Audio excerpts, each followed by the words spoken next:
Hola, hola. Bienvenidos a Esperanza Pense, donde la Esperanza Pense. Welcome to Esperanza Pense, where hope wins. Thank you so much for joining us here. Rafi will be here in just a little bit. I'm going to start this off. Actually, let's see if he's here. He's not here yet. So he'll be here in a little while, like maybe 15, 20 minutes, 30 minutes or so. So I'm going to get us started talking about some Pisces energy. First of all, could I get a what? Can I get a whoop, whoop? Actually, just can I get a mic check? Was everybody able to hear what I was singing? I was singing a song by Kezia Jones, and that song is called Neptune. So obviously, we're trying to get into these Piscean vibes, the Piscean waters. Just those lyrics are so important to me. I really love his music. I really got into his music. I used to live in Switzerland. Did you guys know that?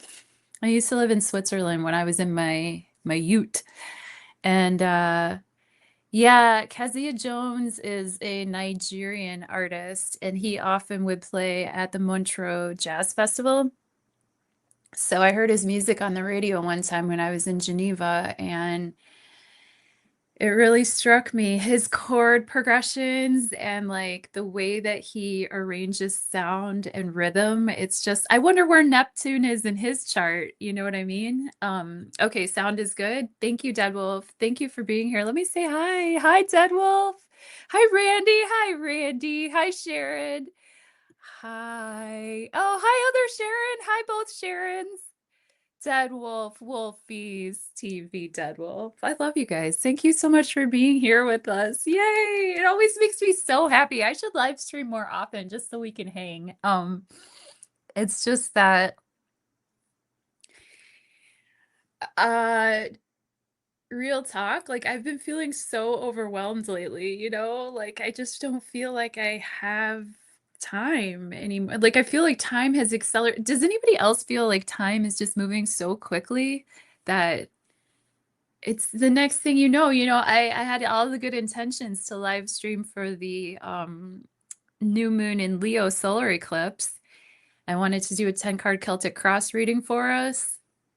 And just all of a sudden now it's already the full moon and it's like, holy moly, what just happened? I blinked and time passed. Like 2 weeks passed by, like in the blink of an eye. So thank you for being here with us. And I know you guys love Rafi. We always love to hear what he has to say about these moons. Real quick, I would like to encourage you to like, share, and subscribe to his YouTube channel. It's at, yes, these energies. Ugh, Sharon, girl. Um, lives take a lot of energy. Yeah, yeah. You know what? It's true. It's like you're kind of channeling, and when I do my day-to-day work, when I do like readings with clients and stuff and with friends, clients, friends, like all the same, everything's blending, right? It's Piscean energy, everything blends together, but no boundaries, no boundaries. Um, but yeah, like when you're channeling, it can take a lot of energy. That's true. I agree with that. And, I try to stay grounded. I feel like I'm in a lot of places, and like I don't know if you guys know, but I started hosting these events Tuesdays and Thursdays. They're called Music Bingo. So people get a bingo card and they have all these different songs on, and so we play like a little bit of each song, and then if they have the song, then they use their dauber and they play bingo at some local bars here. It's really fun. So I've been hosting events at night. I've been going to do farm chores in the day. Like I don't do this every single day, but like my week is chopped up, like my time is chopped up between morning and night, and at my age, like that's very much a thing. And then the entire month of July was just gone. I just had family in town from out of state, like half the month, and then the next thing you know, you blink and where did all the time go? You know how it is. You know how it is. Oh my heavens. So anyhow, I'm glad to be here now, and I'm glad to be here with you. And Thank you so much for fine-tuning your free will and intuition with me and Rafi. And um, as you know, I'm here at Quick Hits Tarot every single day, Monday through Friday. Also, I'd like to remind you that I have an astrology playlist with the astrology for day to day. I decided to separate it from my Quick Hits Tarot, my age. Hi, Robin. Hi, sweetheart. I've decided to separate the astrology from the Quick Hits Tarot and see how that goes. So let me know, you'll let me know how it's going. If you'd rather have them together, then maybe we can put them back together, like Humpty Dumpty. Um, but I just thought I'd just do the astrology as one weekly video. I kind of got my inspiration, honestly, from Rick Astrology. He does a weekly astrology podcast, just the chart, and him talking about the chart. And I've been watching him for years, and I just really love how he works. And so I kind of bit off his style. I really did. Shout out, Rick. Imitation is the perfect form of flattery, right? But please like, share, subscribe to Rick Astrology if you haven't already. And please check out my astrology playlists if you haven't already. And if you're interested in the daily astrology, I make the timestamps and you can just click to the day that you want to hear about. Um, I actually, Robin, was thinking about you a lot with this Piscean moon because this moon is going to hit a lot of pertinent aspects in your chart. You have, oh, Jackie Fox, love you, Jackie Fox. Um, this full moon lunar eclipse in Pisces is hitting some very prominent parts in your chart, and you actually have Formahall conjunct your natal sun. I mean, not to like blast, I'm not trying to like call your chart out in front of people, but these Piscean energies are coming in so strong. And our friend Robin here, she's art genius you. She is actually a genius. And by the way, everybody in the chat here pretty much has their own YouTube channel. So if you guys want to like find each other and like, share, subscribe, like we're a neighborhood here. We're our internet neighborhood. And I wanted to tell you, oh my gosh, in my real neighborhood, like where I really live, check this out. So my neighbor, she has been secretly filming her husband. Her husband does this awesome like metalworking.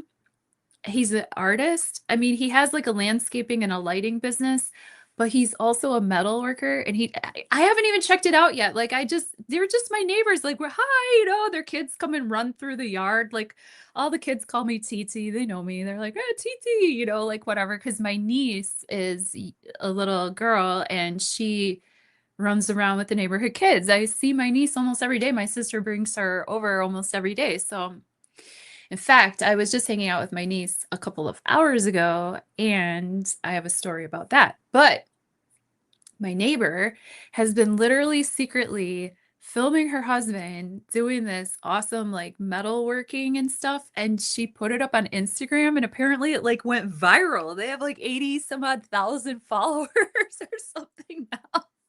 I just saw her when I was like cutting the flowers for our bouquet of the day. This is our bouquet of the day. We have some coneflowers, we have some alliums, some wedding trees, some phlox, native phlox, and some hibiscus. Cheers. Gotta have that love and beauty with Venus and Libra, right? And anyhow, so I saw her and her husband out there, and I was like, you guys, I'm like, what the heck? And she's like, I know, it just blew up. I didn't even know. I was like, oh my gosh, this is amazing. I said, I'm going to troll you. Because as you all in the comments know, I'm about to troll your channels and I'm about to put my little 4 hearts all over everything. And she was like, yeah, do it. So when I figure out what that's even called, I'll put the links and then you guys control them too. Like, share, subscribe. Delavan, Wisconsin is full of magic and mystery. And, our town is honestly built on Indian burial mounds of giants, literally. We have a very close connection to Barnum and Bailey, to the circus life. We used to be called Clown Town, USA, because we clowning over here in Delavan. We clowning. But yeah, should I close these curtains? Would it look better with the curtains closed, maybe? I don't know. I kind of like the light as the moonlight comes in. Oh my gosh, I'm sorry, but my nose is like kind of running. Um, I think I have allergies that I don't want to admit to. Um, but yeah, anyway, my neighbors are so artistic. That's the Piscean theme. Let's put up some of these Pisces themes while I talk so that you can read about that and maybe not like look at my face so much. Oops, wrong one. Um, this one. Can you see that? Can I remove this from the stage? Um, well, I don't know if you could see what that says, but it's symbolized by the two fishes, and it's a water sign ruled by the planet Neptune and Jupiter. Traditionally ruled by Jupiter and modernly ruled by Neptune. So as I talk, you can read these themes and kind of like sink into the vibe. I do like to kind of warm up before we get chopping on the chart. And then when Rafi gets here, of course, I have to catch up with him because obviously, right? So I guess you guys are just kind of privy to our like personal conversations and stuff, but I hope it's entertaining and interesting for you. But we try to stay with the Piscean themes, and one of the Piscean themes is being artistic and being dreamy and bringing your dreams like into reality, to share your dreams with others, right? To sing, okay? To sing your song. As Randy would say, good old Randy, we love you, Randy. As Randy would say, to sing your heart song. That is such a Piscean thing to do. And I'm just very happy and proud of my neighbors and love, love. Oh my gosh, higher love. Transcendent love is the Piscean theme. And to have a marriage where you support one another's dreams, that is the dream. Pisces is the dream, right? The dream, the Ten of Cups, right? Um, some Piscean tarot cards. Speaking of tarot cards, why don't I shuffle some tarot cards while we talk, and we'll do a tarot reading while we're waiting for Rafi to get here. Rafi texted me and he said he was going to be about half an hour late, so I like pushed back the stream a little bit. He'll be here. He'll click on. And then, oh, we got a jumper. Ah, the lovers. Well, of course.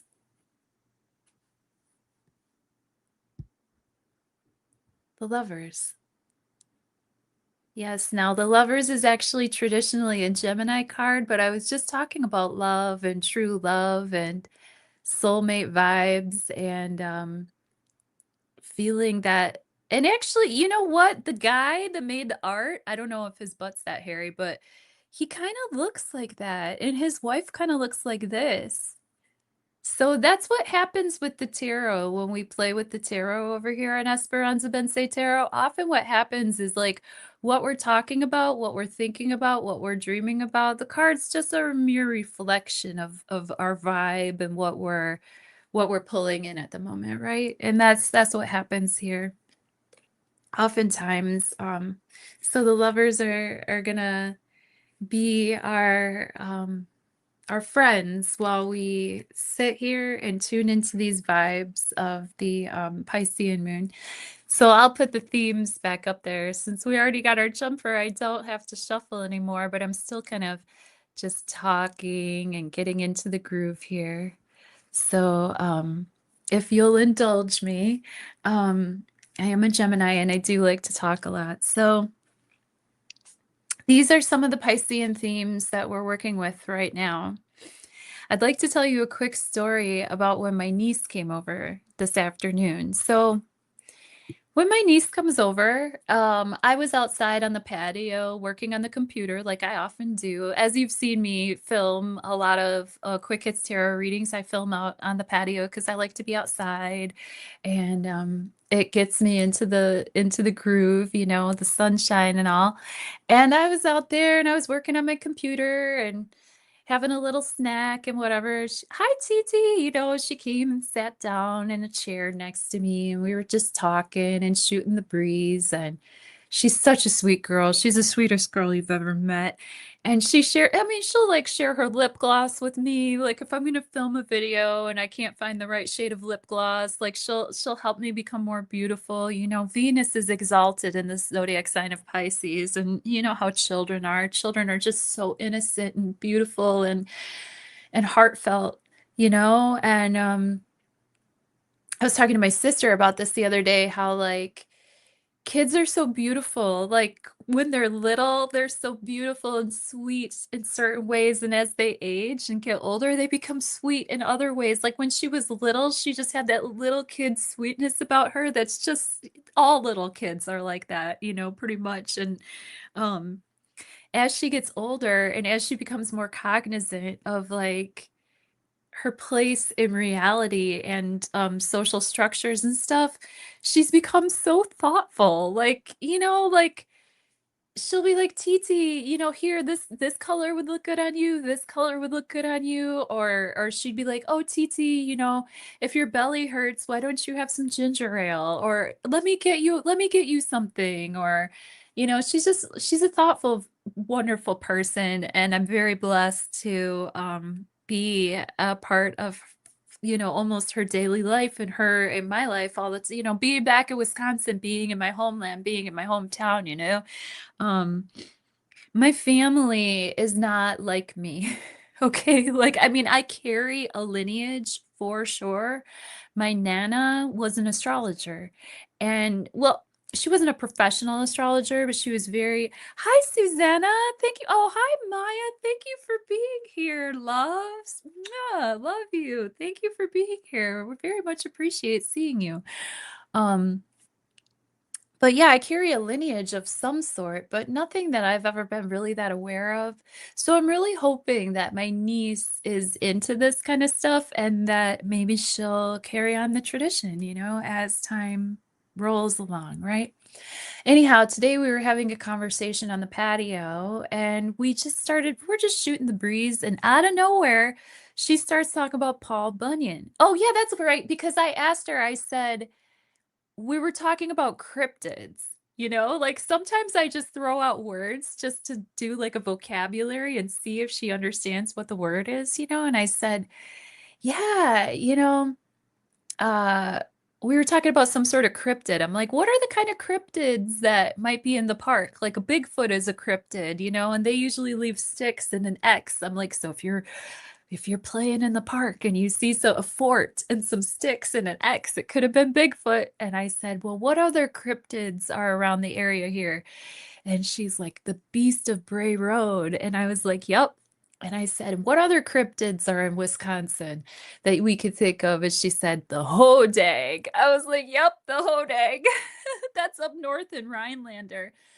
And then we were just kept talking, and I said, well, another legend, it's not a cryptid, but a legend is Paul Bunyan and Babe the Blue Ox. And she said, wow, you know, I used to be so into Paul Bunyan in this movie, Bunyan and Babe, like blah, blah, blah. And I'm like, what are you even talking about? She's like, yeah, it's a cartoon, TT. You've never seen it? I'm like, no. So we packed it up, went inside, turned on the TV, and pulled it up. And then we started watching this cartoon, Bunyan and Babe. And you know me, when I start watching this Disney, Pixar, whatever kid movie, basically this little kid, she's my oracle because she mentions these movies and these things that are literally like the message that I needed today. So I watched Bunyan and Babe today, and let me tell you, that movie is lit and it is full of symbolism, and I couldn't even believe it. I'm taking screenshots. Like I'll put some sort of post up so you guys can see like the symbolism between that movie and our lives right now. I mean, it was incredible. Part of the movie was that there were these big developers that were trying to buy all the farms and buy all the real estate so they could make a big mall. Well, replace the word mall with data center. And I mean, this movie came out in 2017. That's no mistake. 2017, like that's when Uranus decided to go into the zodiac sign of Taurus, I believe was 2017. Correct me if I'm wrong.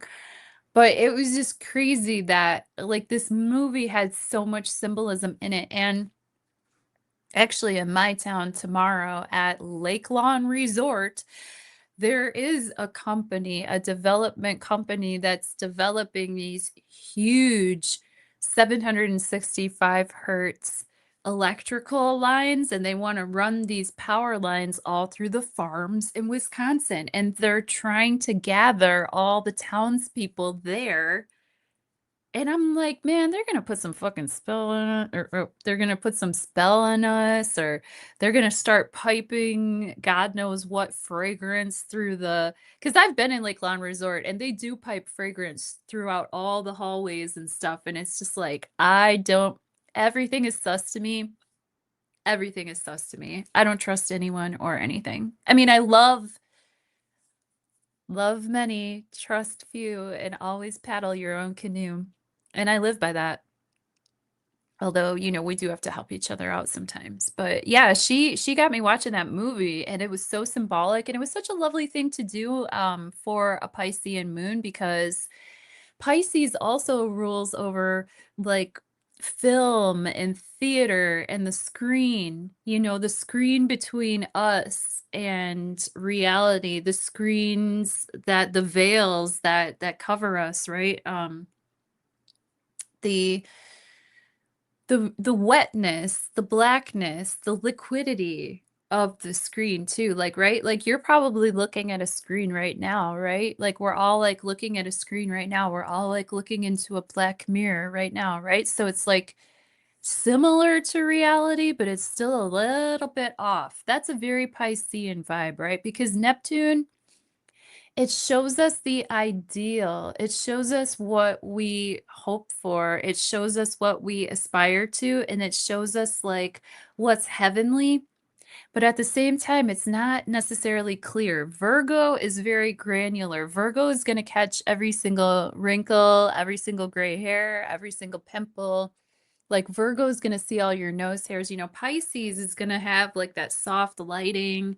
Pisces is kind. Pisces is foggy though. Foggy. You know what I mean? So there's that. Um, Also, I wanted to tell you guys before Rafi gets here, I wanted to talk about the cycles of this Piscean full moon lunar eclipse. Now, this lunar eclipse is not a full eclipse, it's a penumbral eclipse. So if you go out tomorrow night, right around 11:18, 11:19 Central Standard Time, is going to be the time of this lunar eclipse. And it should be visible in most of North America and most of the Northern Hemisphere. When you see this moon, the moon's going to change color. It'll turn like a little bit of orangish, reddish, like sepia toned, but it's not going to be completely shadowed out by the Earth's shadow. Okay, so when you see the moon tomorrow, it might change color, but it's not going to be completely shadowed out. And this same moon at this degree of 4 minutes and 54 seconds is very, very similar to the moon, the first like full moon lunar eclipse, penumbral lunar eclipse that came through after I was born. So this eclipse cycle, the Virgo Pisces eclipse cycle, is what I was born into. This is what I'm born for. Anybody here that was born in the year 1980, raise your hands, because I was born in June of 1980, and this was the first eclipse cycle that I ever became privy to. So I would like to show you something really quick. Um, this is That's me. You see, I've always been power to the people, power to the people. But yes, power to the people. That's baby SB, baby TT. Um, but yeah, that is when I was baptized. and it was August 14th of 1980, and by I think it was August 26th or August 27th, very similar timing to what we're working with now. That was a full moon in Pisces, and it was a partial lunar eclipse at a very similar degree. I believe the degree back then was 3 minutes and 57 seconds. Correct me if I'm wrong.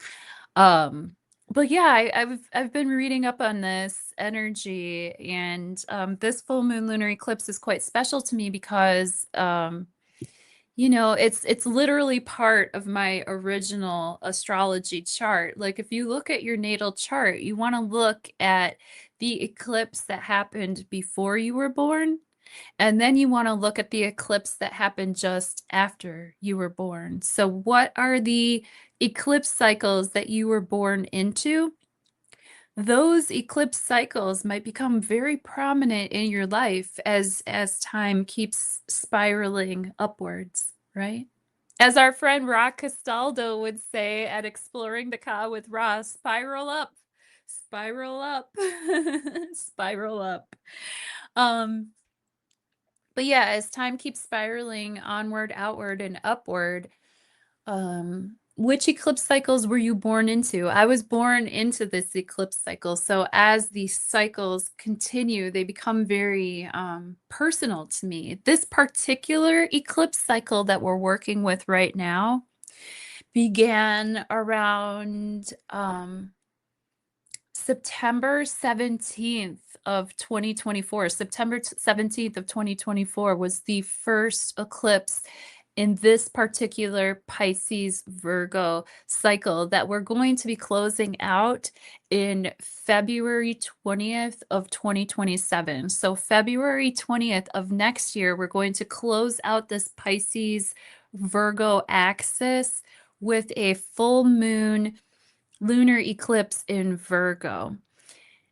Right now, we have our full moon lunar eclipse in Pisces falling at 4 degrees and 54 minutes. And if you could think back to September 17th, 2024, put in the comments. Do you guys remember what you were doing? Do you remember what was happening? Is this eclipse cycle mean anything to you? Um, you love Ra? Oh, fantastic. I'm glad you love Ra. I love Ra too. And I have a secret. Tomorrow I might do another live stream. Stay tuned. Be sure to like, share, subscribe, and hit that notification bell because he might even come around here sometime. We'll just have to see. You never know what Esperanza Bense has up her sleeve. But yeah, I think that a lot of us here are of a similar soul family, and so we're attracted to um other workers, right? That are working their magic in such intuitive and powerful ways, right? So we're attracted to the same kind of people, aren't we? Yeah, Ra and Magic Micah are geniuses both, and I love they have a mystical spiral store, it's called, where you can get wonderful crystals and gemstones that are cut and blessed by the very best. Um, but anyway, this eclipse cycle for me, September 17th, 2024, at that time, my best friend, who is actually, she was born in 1980 as well. She was born 4 days before me, and good friend of mine from, you know, ever really. Like, I mean, I think we met when I was like 7 when we moved to Wisconsin here. And yeah, anyway, she and I were buds, we have very different lifestyles. She was like super, super Christian, mom, 3 kids, young mom, got married right away. Her and her husband got married when we were like 20, 21. I don't even know if we were old enough to drink at their wedding. Like we maybe just turned old enough to drink like at their wedding, but she couldn't drink because she was pregnant. And her baby girl has just turned 25 in August. Actually, her baby girl's a Leo. So, oh, Ra was in your chat. Oh, how fantastic.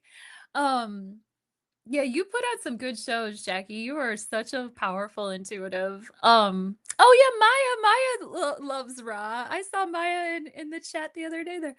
Um, but anyway, my friend Carrie at that time, in September of 2024, like she was dying, you know.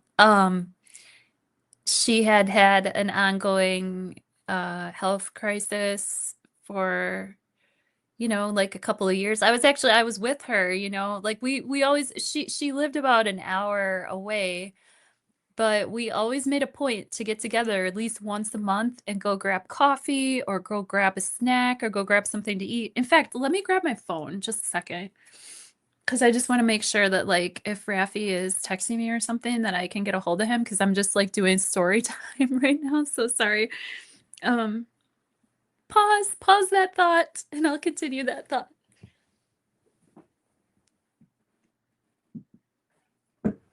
Okay. Um, but yeah, so we would always get together at least like once a month and uh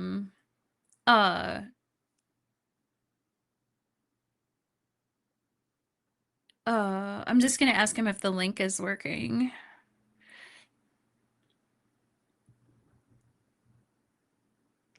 Um, yeah, so she and I would get together at least like once a month or so, and we'd chop it up, we'd talk about our lives and stuff, which are so different. You know, here I am doing astrology, here she is going to church and doing like, she was a clogger, she would dance is such a Piscean thing to do.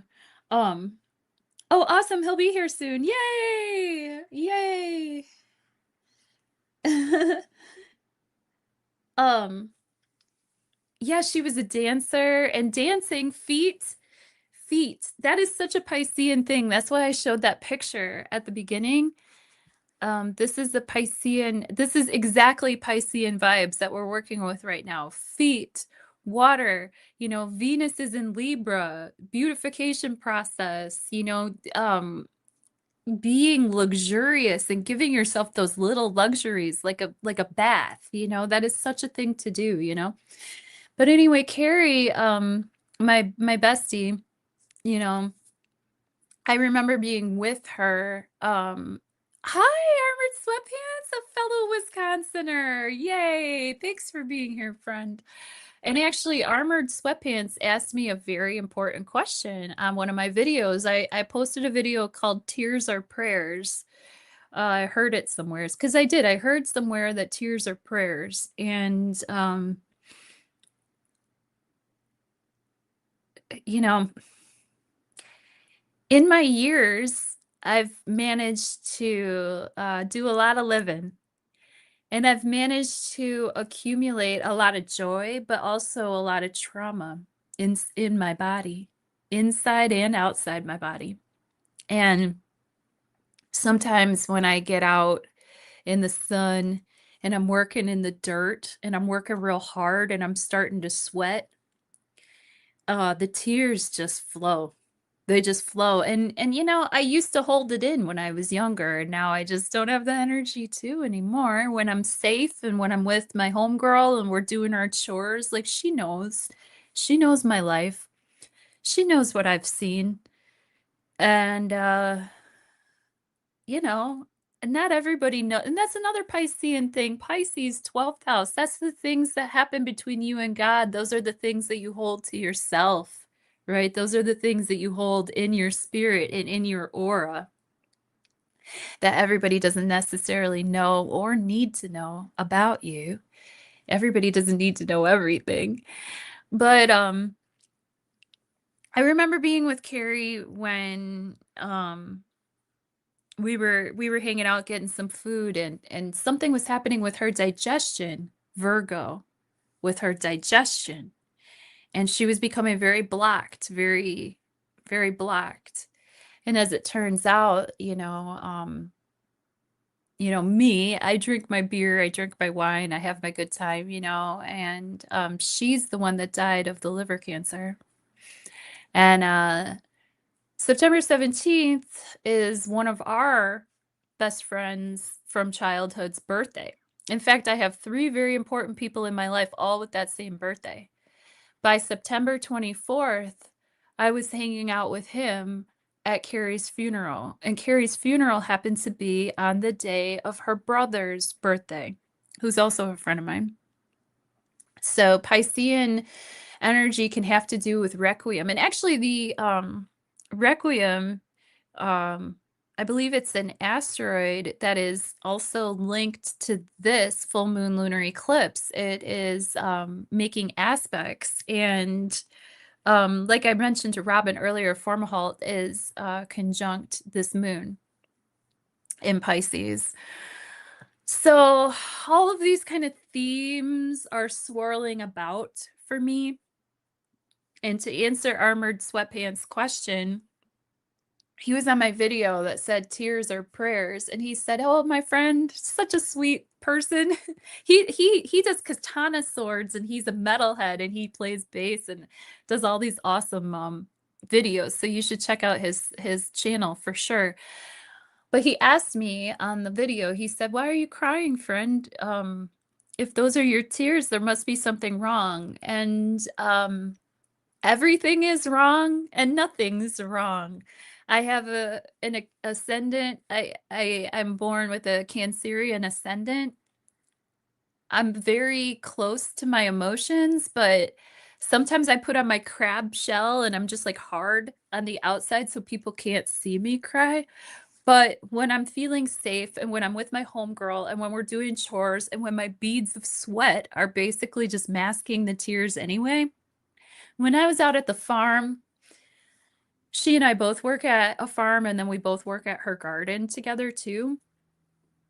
But the farmer, April, really taught me to let those tears flow because for many years I held my tears in and then it gets stuck in my body.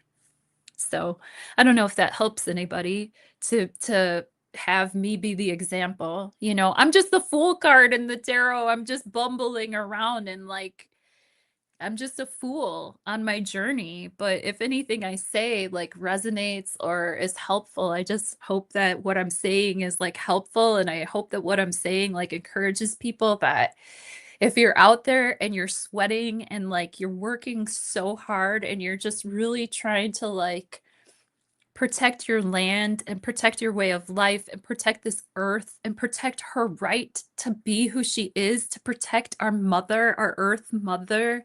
If you ever start to feel really emotional about that, like while you're doing your work, because sometimes that work is very thankless. People don't see you work sometimes and they don't appreciate your work sometimes. And that can be true whether you're a farmer or not.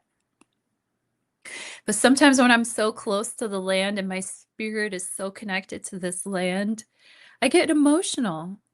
But I also get emotional because of music. I always have ever since I was a little girl. If you play these certain songs or, you know, you wind up like a certain music box, I would just cry. And I couldn't explain why I would cry, but I didn't know at that time that I was a Cancerian ascendant. So to answer your question, Armored Sweatpants, I'm always at the brink of tears. Always at the brink of tears. I could cry right now, you know, if I let myself, you know, but I just don't let myself. I don't often let myself. I just put my head down and I just keep working. I just keep working. But I cry tears of hope. I cry tears of joy, and I cry tears of pain too. And that's a very Piscean thing to do. So if you start to feel full, because at these full moons, sometimes our emotions can come to an apex. Sometimes we can feel the fullness of the moon. As we know, you know, whatever the moon is, if it's manufactured, if it's real, if it's not real. Same thing with Pluto. Maybe it's real, maybe it's not real, maybe it's manufactured, maybe it's this, maybe it's that. I can't tell you what the moon is, but I can absolutely tell you what the moon does.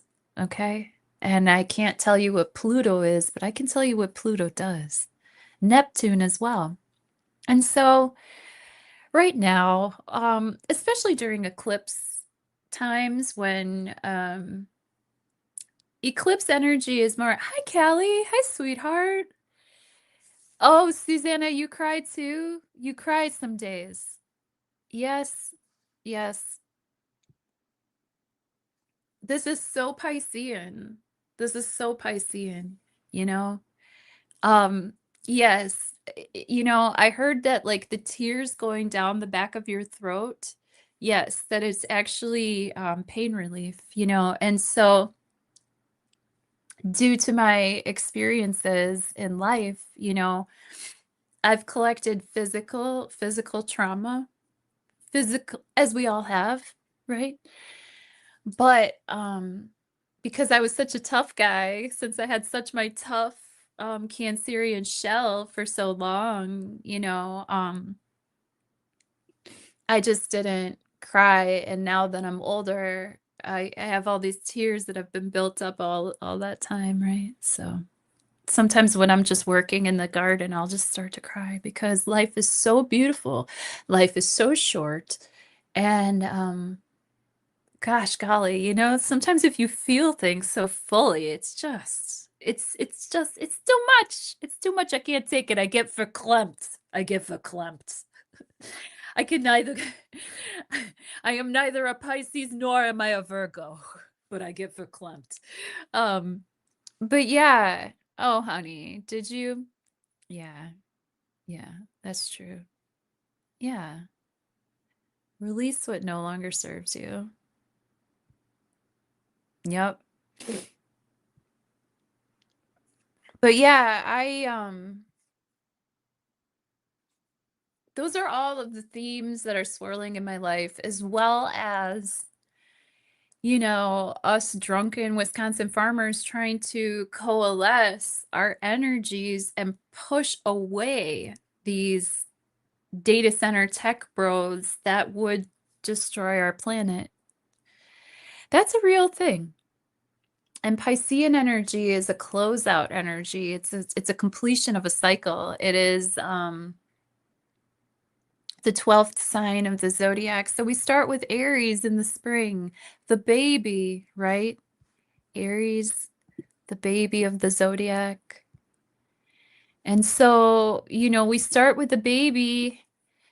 We move into spring, things start to sprout. The baby becomes a toddler, starts to waddle around, goes through all the life cycles. Cancerian zodiac is the youngest of the water signs, and Pisces is the elder. Pisces is the water that we go through before we reach the end of our life cycle, right? Pisces is the end of the zodiac cycle, and Pisces is the end of our life cycle too. Um, we're gonna pull a few tarot cards here for this Piscean moon, but I'd like you to take a look at the moon card here and think about just what is that imagery bring up in you. This particular version of the moon card has something really creepy coming out of the depths. Well, there is a shadow side to Piscean energy. That can be drunkenness, that can be nebulousness, that can be sneakiness, that could be indirect behavior, that can be addiction, that can be, being in solitary confinement, that can be jail time, that can be putting people in an asylum, people that don't fit in the um structured Saturnian lifestyle, right? That could be insanity. Piscean vibes, man. It's the dissolution of physical reality into the misty nebula of spirit. Okay, that's how I would describe Piscean energy. So as we pull the vibes of this moon, remember that we got the Lover's card as our jumper. And then I will pull our 3-card quick hits for this full moon, Piscean full moon, penumbral lunar eclipse. If you guys want to focus your energy, and we'll see what the cards want to say to us today. On the 26th of August, 2026, we got another jumper. 10 of Swords reversed. Wonderful. Well, not only is the worst over, but we can take some of our experiences that have Ten of Swords upright is a card to where this is the worst. This is like we can't see any solutions. It's like everything just keeps shooting at us and there's not much we can do about it. Other people's thought forms, things in society, manufactured darts. You know what I mean? Sharon, our Sharon on here, Sharon Marie, she just posted a very important video earlier today. I think it was earlier today or yesterday, and she was talking about gang stalking. And I think she meant in a spiritual sense, but that can come through in the physical sometimes. Sometimes the they that we speak of is just bad energy, just whoever is directing this bad energy. And it could not necessarily even be purposeful humans. Sometimes these energies, these overlords, these oversouls just shoot their swords at us, right? Armored sweatpants like swords. With the Ten of Swords reversed, we're taking that energy and we're propping ourselves up with it. We're taking that energy that's being shot at us and we're uplifting ourselves. Oh, here's our buddy Raffi. I see him in the waiting room. Hi, Raffi. Here, let's see if he'd like to join us for the tarot reading. Hi, Raffi. Hey, How are you hopefully I sound today? okay. I didn't check my stuff. I just hopped in. Yeah, could we do a sound check really quick? Do you want to sing us a little song so we can tell you how beautiful your voice sounds? Oh gosh, I'm really not much of a singer, but I could talk about how crazy that eclipse is. Maybe we That's could turn happening rather, but the flood that just happened. I kind of feel like that's tied. I'll talk about it, but 100%. I loved when you grew your beard and now I love that you shaved it. I actually just got done doing it. I was like, "Oh my gosh, I'm running late." Oh, were you at the esthetician? No, just here at my house, but I was just running late doing it. So Well, you I look was late. fabulous. I just love your But I look. I had to do love it now you. because I'm leaving tomorrow, like midday. So I was like, okay, I need to get Yeah, good to you're go because going I'll on be that gone for a few trip, days. huh? Yeah, did I Um, tell you where I'm going? Minnesota? are you coming to Minnesota? Yeah. I wonder how far away you're going to be. I might have to snatch you. Yeah, I have a free day, so I'll tell you. Speaking of gang stalking, I was just talking about spiritual gang stalking, and I'm a troll and a gang stalker myself. So we'll talk about that off the air. But so everybody thinks that it sounds. Susanna says we sound good. Does Raffi's voice need, or does his mic need to go up any, or we're Let me good? just check the Just give settings us and a make sure. thumbs up if everything sounds like we're even Steven here. Because we Okay, got it to have should be that good. Libra balance. I don't want to sound too loud, but I don't think I Mm, can adjust. Maybe I can adjust my mic. So, Raffi, we were, oh, perfect. Okay, great. We were nice. just pulling some cards for this moon and getting our intuitive flow. Earlier, I was talking about my neighbors. My one neighbor, she has been secretly filming her husband doing this metalworking art, and it went Oh yeah. viral on Oh, Instagram, sweet. completely viral. And I was talking about that, and then the lovers card popped when we were Oh talking my about that. goodness. Dude, And the now I was just pulling energy for us, and we got the Ten of Swords reversed. So the worst is over, and now we can take that bad juju that was sent to us and prop ourselves up with it. We can use mm, that bad energy and transmute it into our strength. You know what I mean? yeah, I And heard you so saying that part too. I love that. So And I let's love that see it's a let's see the sword three card. cards that we get for this moon. These are our three. Oh my goodness! Look what we got. Oh my gosh, you guys. I'm loving this. We got the Four of Swords, we got the Magician, and we got the Three of Cups.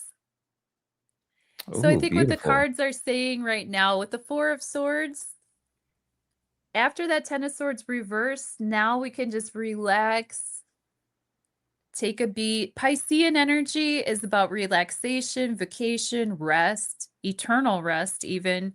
But 12th house is the time when we dream, when we rest, and when we dream.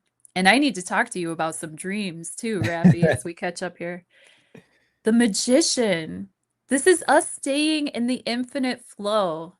and creating our own reality with all the tools available to us on the table. We got our swords, we got our cups, we got our pentacles, and we got our wands. And when we take all those elements together, we can create our own reality. No matter what magicians are out there, we're strong magicians here. Then we got the Three of Cups energy, which is just wonderful energy for just like cheers. You Yep. know, that's Piscean energy too. Drinking. Having fun with your homies, community, the three, that's like after the two, we get the three. And, after it's just me and you, then we go out there in our communities, right? And we celebrate together, we celebrate our wins. So that's our reading. Oh, how That's beautiful. wonderful, I love that. Raffi. Perfect timing, by the way. Thank you so much for being here, Raffi. Woo! And I love that alchemical energy too of the magician that you can even throw in there, especially when you're looking at the swords card with the cup card, and then there's all this stuff that's been I keep on bringing it up going on with the mental and emotional body and this weird integration for something we're getting ready for. But then we've got Mercury in the mix again with this moon, so it's like, oh my god, Oh my this eclipse gosh. rather, and This it's like we moon had that is, Cancer new moon where it was, or new moon, right? Yeah, the Cancer new moon where it was right there. Mercury was right in the mix again. So I'm like, okay, what's like going on here? well, yeah, and of course, with Mercury ruling over Uranus right now, like dispositing, you know, the Gemini. So then there's also that tension, and Mercury has pretty much got the marionette strings here, but Uranus is like wilding all the time. And Mercury moves so quickly, naturally, that it's just going to be very interesting to see these dynamics play out. Should I put the chart up, Rafi? Sure, let's take a look. I Um, meant to look at it more, and I mean I glanced at it maybe last night, and then I Look at checked some that pretty astrocartography chart. today. I know you like a pretty chart. Ooh, cool. Yeah, yeah. I was looking at it like, ooh, I like this. Well, Rafi, I don't know if you know, but I started to do astrology on my YouTube, the daily astrology. I just drop one video on Sunday night for the whole week, and people can click back to the astrology days. And I just so distinctly remember you saying on a podcast one time that we were doing, you're like, sometimes I just want to see a pretty chart. And I was like, that's facts. That is Yes, facts. really. I love my Astro Dienst. I just love them. I'm never gonna stop using Astro Dienst. I love them. But sometimes I want to just see a pretty chart. No, really. I'll even have my It's AI make me charts now. I'm just like I've become yeah. spoiled. I'm like, oh no, it needs to be this way. The aesthetic is real, and that's a Piscean quality too. But like you were just saying, yes, Mercury Cazimi right around the time of this moon. I believe that Mercury is going to conjunct the sun right around noon Central Standard Time on the 27th of August, 2026. And then, of course, the full moon in Pisces is happening right around 11:18, 11:19 p.m. Central Standard Time. Correct me if I'm wrong. I can't exactly remember the times.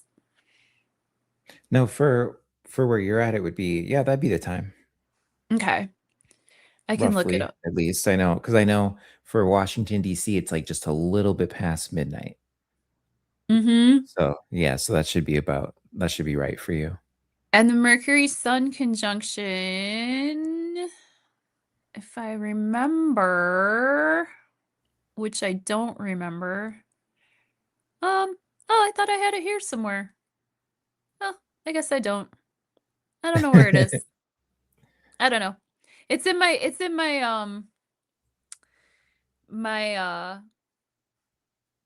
astrology for the week. I talk about it, but I forgot what I said. That's how I am. It's like I say it, then I forget it. Well, I think we get a pass on a lot of stuff during eclipse season, right? Like, oh my Yeah, goodness. I can't keep everything in my brain. I'm just over here like cruising, and then now I'm like, oh gosh, I'm going to be in like another state tomorrow. Okay, like get it together for a moment. You got Yeah, these so you're eclipses, flying? an eclipse in the 12th house, and then an eclipse in Pisces here. I'm like, oh great, that's been lovely on my chart. Yeah, so you're traveling tomorrow. Yeah, tomorrow. It'll be tomorrow at Nice. like what, 2 my time or something. Nice. Nice. Dude, that's awesome. So you're gonna see your family and stuff, aren't you? You're from Minnesota originally. Yeah, I hope I have time to see my family. I'm gonna see because I'll be away from the Twin Cities, far enough away where it's not convenient, but I'll have one day where I can see people, and it just depends on if they're available on a Monday, that kind of thing. So Yeah. Are you gonna be able to see maybe. some of your friends that you were podcasting with? Oh, like Jesse. Yeah. Well, I know we texted about it. I have to send a text here because I was gonna do while I was out there pretty much. Cause I'm like, yeah, Monday I could with him, or I'm kind of thinking I might be able to clear up Saturday. It depends. Yeah, Transformation Podcast, everyone. That's a really, really interesting. That's like that. Was that your first time doing like a YouTube thing like this? Yeah, that I think that was my first one. Yeah, because I think I had just done 1 or 2 episodes of that. And then that's when you and I met. I love it. Yeah. Midwest strong. Midwest strong. Right. I'm curious to see what he has to say about these power lines that they're proposing, because I know that Minnesota is dealing with that too. Yeah, him and I don't know if I saw it go up on his channel, but it was maybe two. I was really busy and I meant to upload it and promote it, but it had to have been like 3 weeks ago now, maybe even a month ago. We did an episode together on just catching up on all the current events, and that's been interesting. He taught me about peptides. Yes. Yes. Yes. That's the thing. Yeah, And let's take a look at the chart though. Sorry.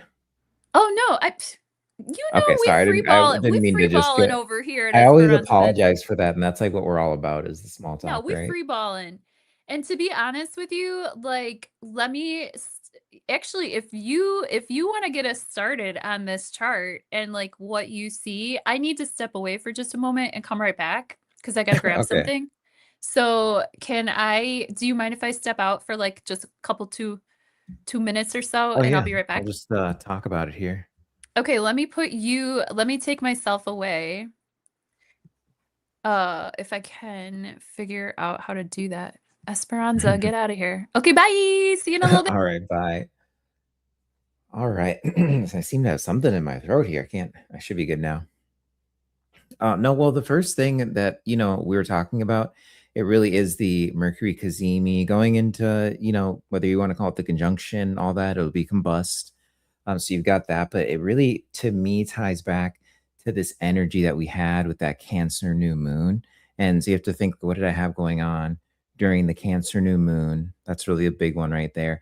And then what like area have I almost come full circle? I would say because you've got the nodes in the mix here. Obviously, it's in the next sign over, but that's still in the mix with a lot of the activations that we have going on. So you're really looking at this like, okay, based on what's been going on in the last maybe 4 weeks versus the last 3 months, like with that, how do I think I need to reevaluate something, some type of, it's going to be something mental and emotional and an integration. You can have those things come up, but you can also have the stuff that comes up around siblings, around the mother and the father. There's going to be these types of things that come up too.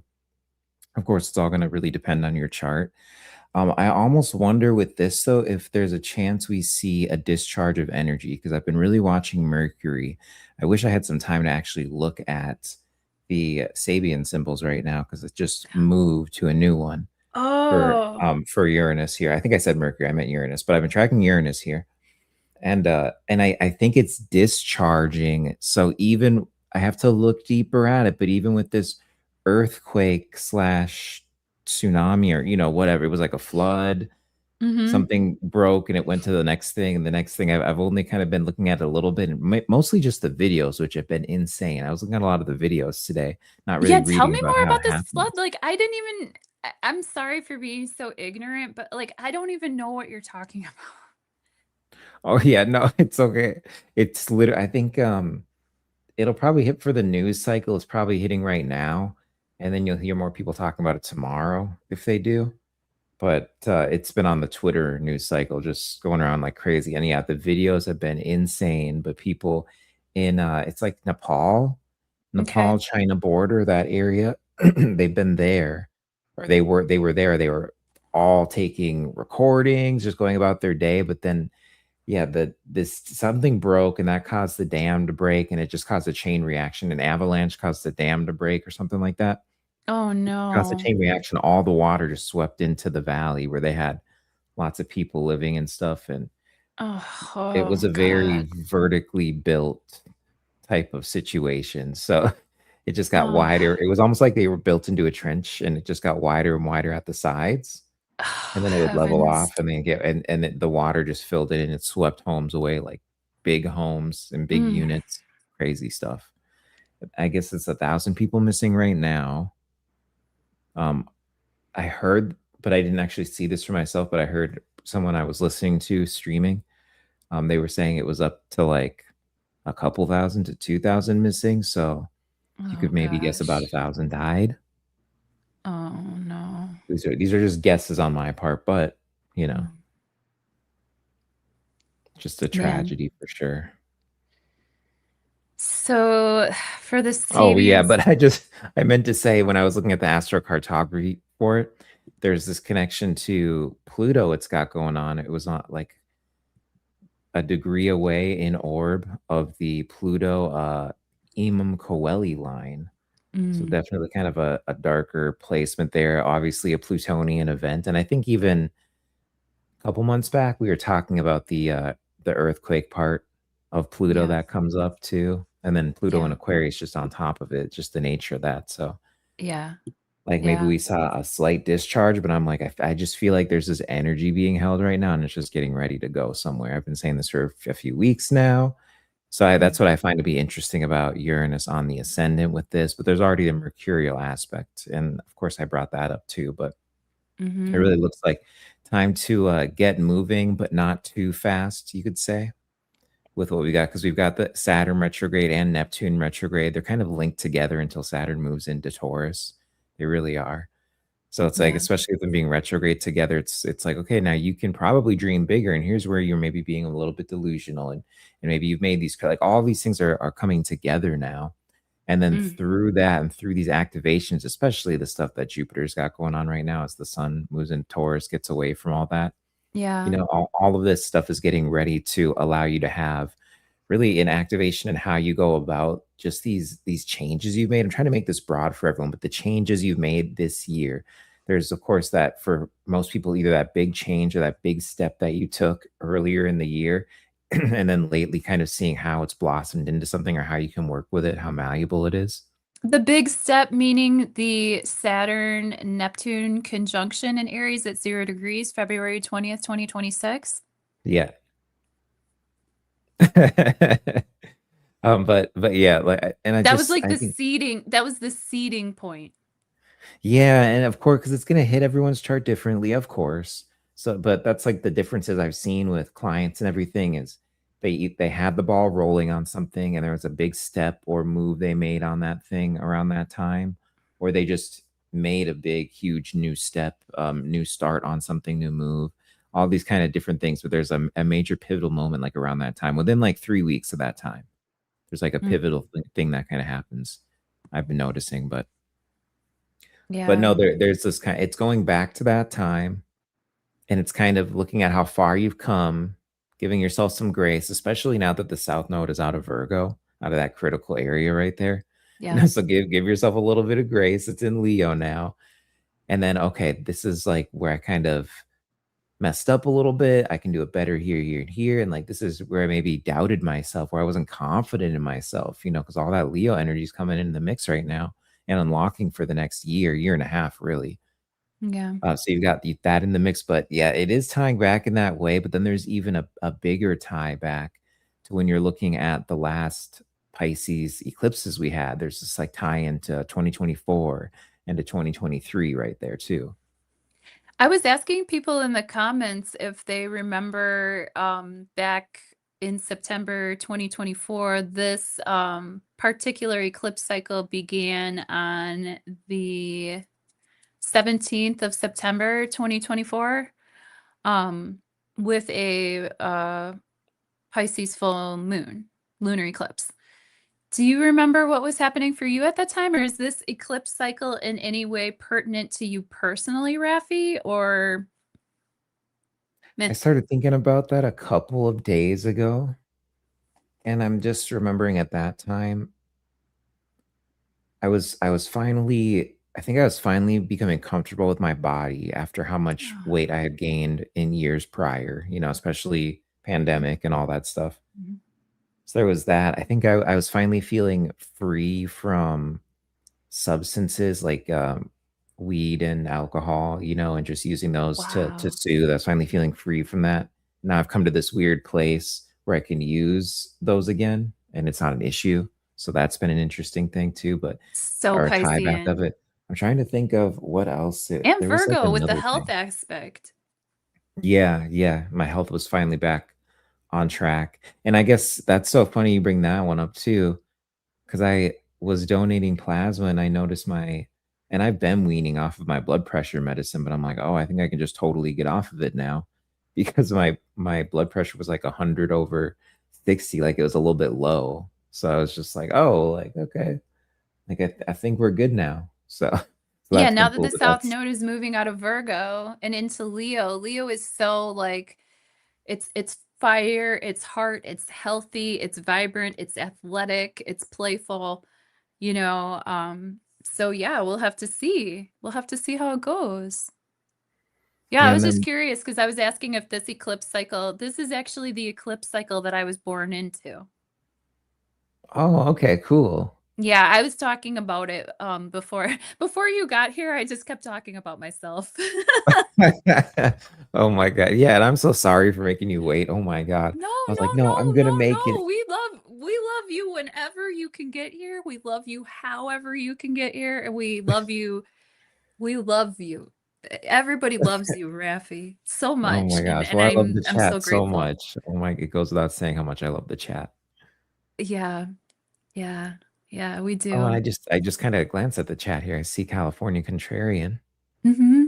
Callie, the Sharons are here. Callie's Maya here. Armored Rose, Sweatpants Sharon's, is yep. a Wisconsin um Randy, legend. Randy's here. Dead Wolf's Dead here. Wolf. All right. Robin was here earlier. I don't know if she's still here. Um, oh, Jackie Fox was here. She's awesome. Oh, I don't cool. know if oh, hey, David. I don't know if I saw Steph. Did I see? Oh, Truthwave is here. Hi, I missed you. Hello, sweetheart. He's got a YouTube channel too. Susanna's here. Gosh, Maya Rose is here. Maya Oh Rose, dude. yeah. I love her. Her music. Speaking of Piscean energies, her music is so healing. Oh my heavens. Yeah, I think that's everybody. I don't know. Well, and then Uh, just this type of eclipse cycle too. I don't know why. Stuff from 1998 keeps coming back up. 1998 and then 1996. It can even be, even though that wasn't technically when we had Leo Pisces like going on like that. It was like the year after, but just that Saturn cycle for it. That's where I'm yeah, kind of well, like there's something in that where I'm getting stuff. And mind you, like this is more current event type things, but it's just coming up way too much because I was born in 93. So, I don't have like really memory stuff coming up, but I do. uh, I have been around a little longer than that. I'll tell you what. earliest memories are from four, but it's like I'm not remembering that stuff I need to be pondering over. Right. Actually, this eclipse cycle, 1997 and 1998, uh, were the Pisces Virgo axis of eclipse cycles. I believe that this eclipse cycle is now. I believe it was here. I'll find it. I think I have it in I went to go grab my iPad so that I could talk smack appropriately. Yeah, because so that's the 97, 98, and then it's 96 to like 99 or to 2000, right? For Saturn and Aries. Um, I thought I I had guess I this. can I like got so used to having a terrible computer that I forget I can look things up too. Like I know. Oh my goodness. Tell me about it. I thought I um yes. So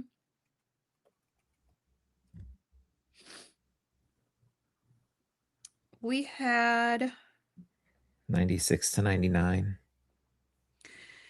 this eclipse cycle, Virgo Pisces eclipse sets. It started 1978 to 1980, so that's the one that I got born into. Then we had it 1987 to 1989, which I also distinctly remember. Then we had it 1997 to 1998, which I very distinctly remember. 2006 to 2008, 2015 to 2017, and now 2024 to 2027. And then the next one is going to be 2034 to 2036. Oh yeah, and I do remember because what year was that? That would have been, I'm pretty sure that was, it wasn't that that it was near an eclipse when I moved here, but we had the nodes had moved in. It shifted. We hadn't, the eclipses hadn't hit yet though. It wasn't until the next year, until 15 or something like that. But I remember looking back at that.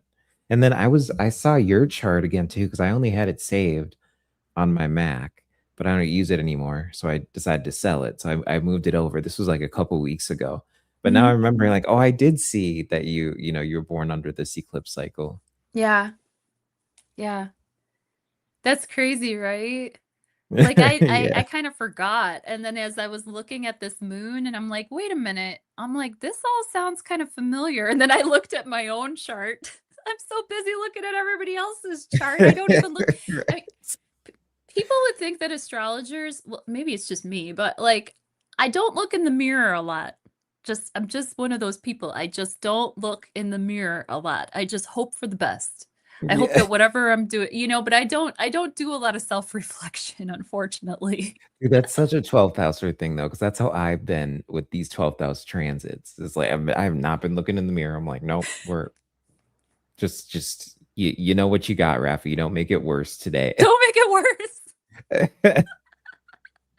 But every now and again it's a useful tool to know like where the lettuce might be stuck in your tooth or to know like Right. what you can enhance and what you should tone down and everything. Like I should look at my astrology chart a little more often, I'm sure. But I don't know. I just don't even think to I don't even think to do it. I'm not that curious. I'm just like whatever. But I did. I looked at my astrology chart and I was like, wow, this is my stuff. This is my stuff right here, man. It's kind of special. And then I really started thinking about my life cycles. And it's like the first eclipse cycle, I got born into this life, right? 87 to 89, my family of origin, like we had some very significant moves. Like we moved from Wisconsin out of state and then back again. So that entire eclipse cycle was very like fluid and kind of disruptive for me. Interesting. And then 97 to 98, I moved from my parents' house to Madison to go to college. So again, I had that move. Even though this eclipse cycle falls on my third and ninth house axis, third house has to do with like your neighborhood, where you reside, what your family's doing, what your homies that you see day to day, those shifts and changes, right? So I changed from living at my parents' house to living in the dorms, right? And then from 2006 to 2008, I moved in with my partner at the time, with my boyfriend. And we lived together for many, many years. And then from 2015 to 2017, um, my partner had just died. And I spent my depression drinking Old Englishes in the hood as a property manager. So once again, my life cycle changed. And 2015 to 2017, oh yeah, that was that. And then 2024 to 2027, 2024, my best friend passed away and it sort of set off a bunch of cycles of travel and just national travel, not international travel. You would think ninth house would be international, but I mean far enough away. We She and I, for our last birthday together, we went to Nashville. A big group of us went together, and we did Oh. some air travel and stuff like that. So I can definitely delineate these eclipse cycles, but I just wonder if it's just because it's the one I'm born with. So it seems like more poignant or Hmm. prominent. Yeah, I think so. I mean, I'd have to once we get North Node in Sag, that's when I'd have to let you really know. Yeah. On because I think you're onto something there, but it's like I'd have to experience it. I can even because I can go back to when I had the transit, to when I had my first nodal return, and like I know what's going on around that time, but until I go through it with a conscious awareness of the transit, it's kind That's of the like thing. Yeah, like I just became conscious of this like literally 3 days ago. And this is what I do. But it's like it's so much harder to do for yourself than it is to do, or at least for me. Merlin, remember when we were talking with Merlin on the, yeah, and you Mhm. guys should go back and watch that live stream. It was great. With Merlin, we did the Sagittarius. It was the Sag full moon. Yeah.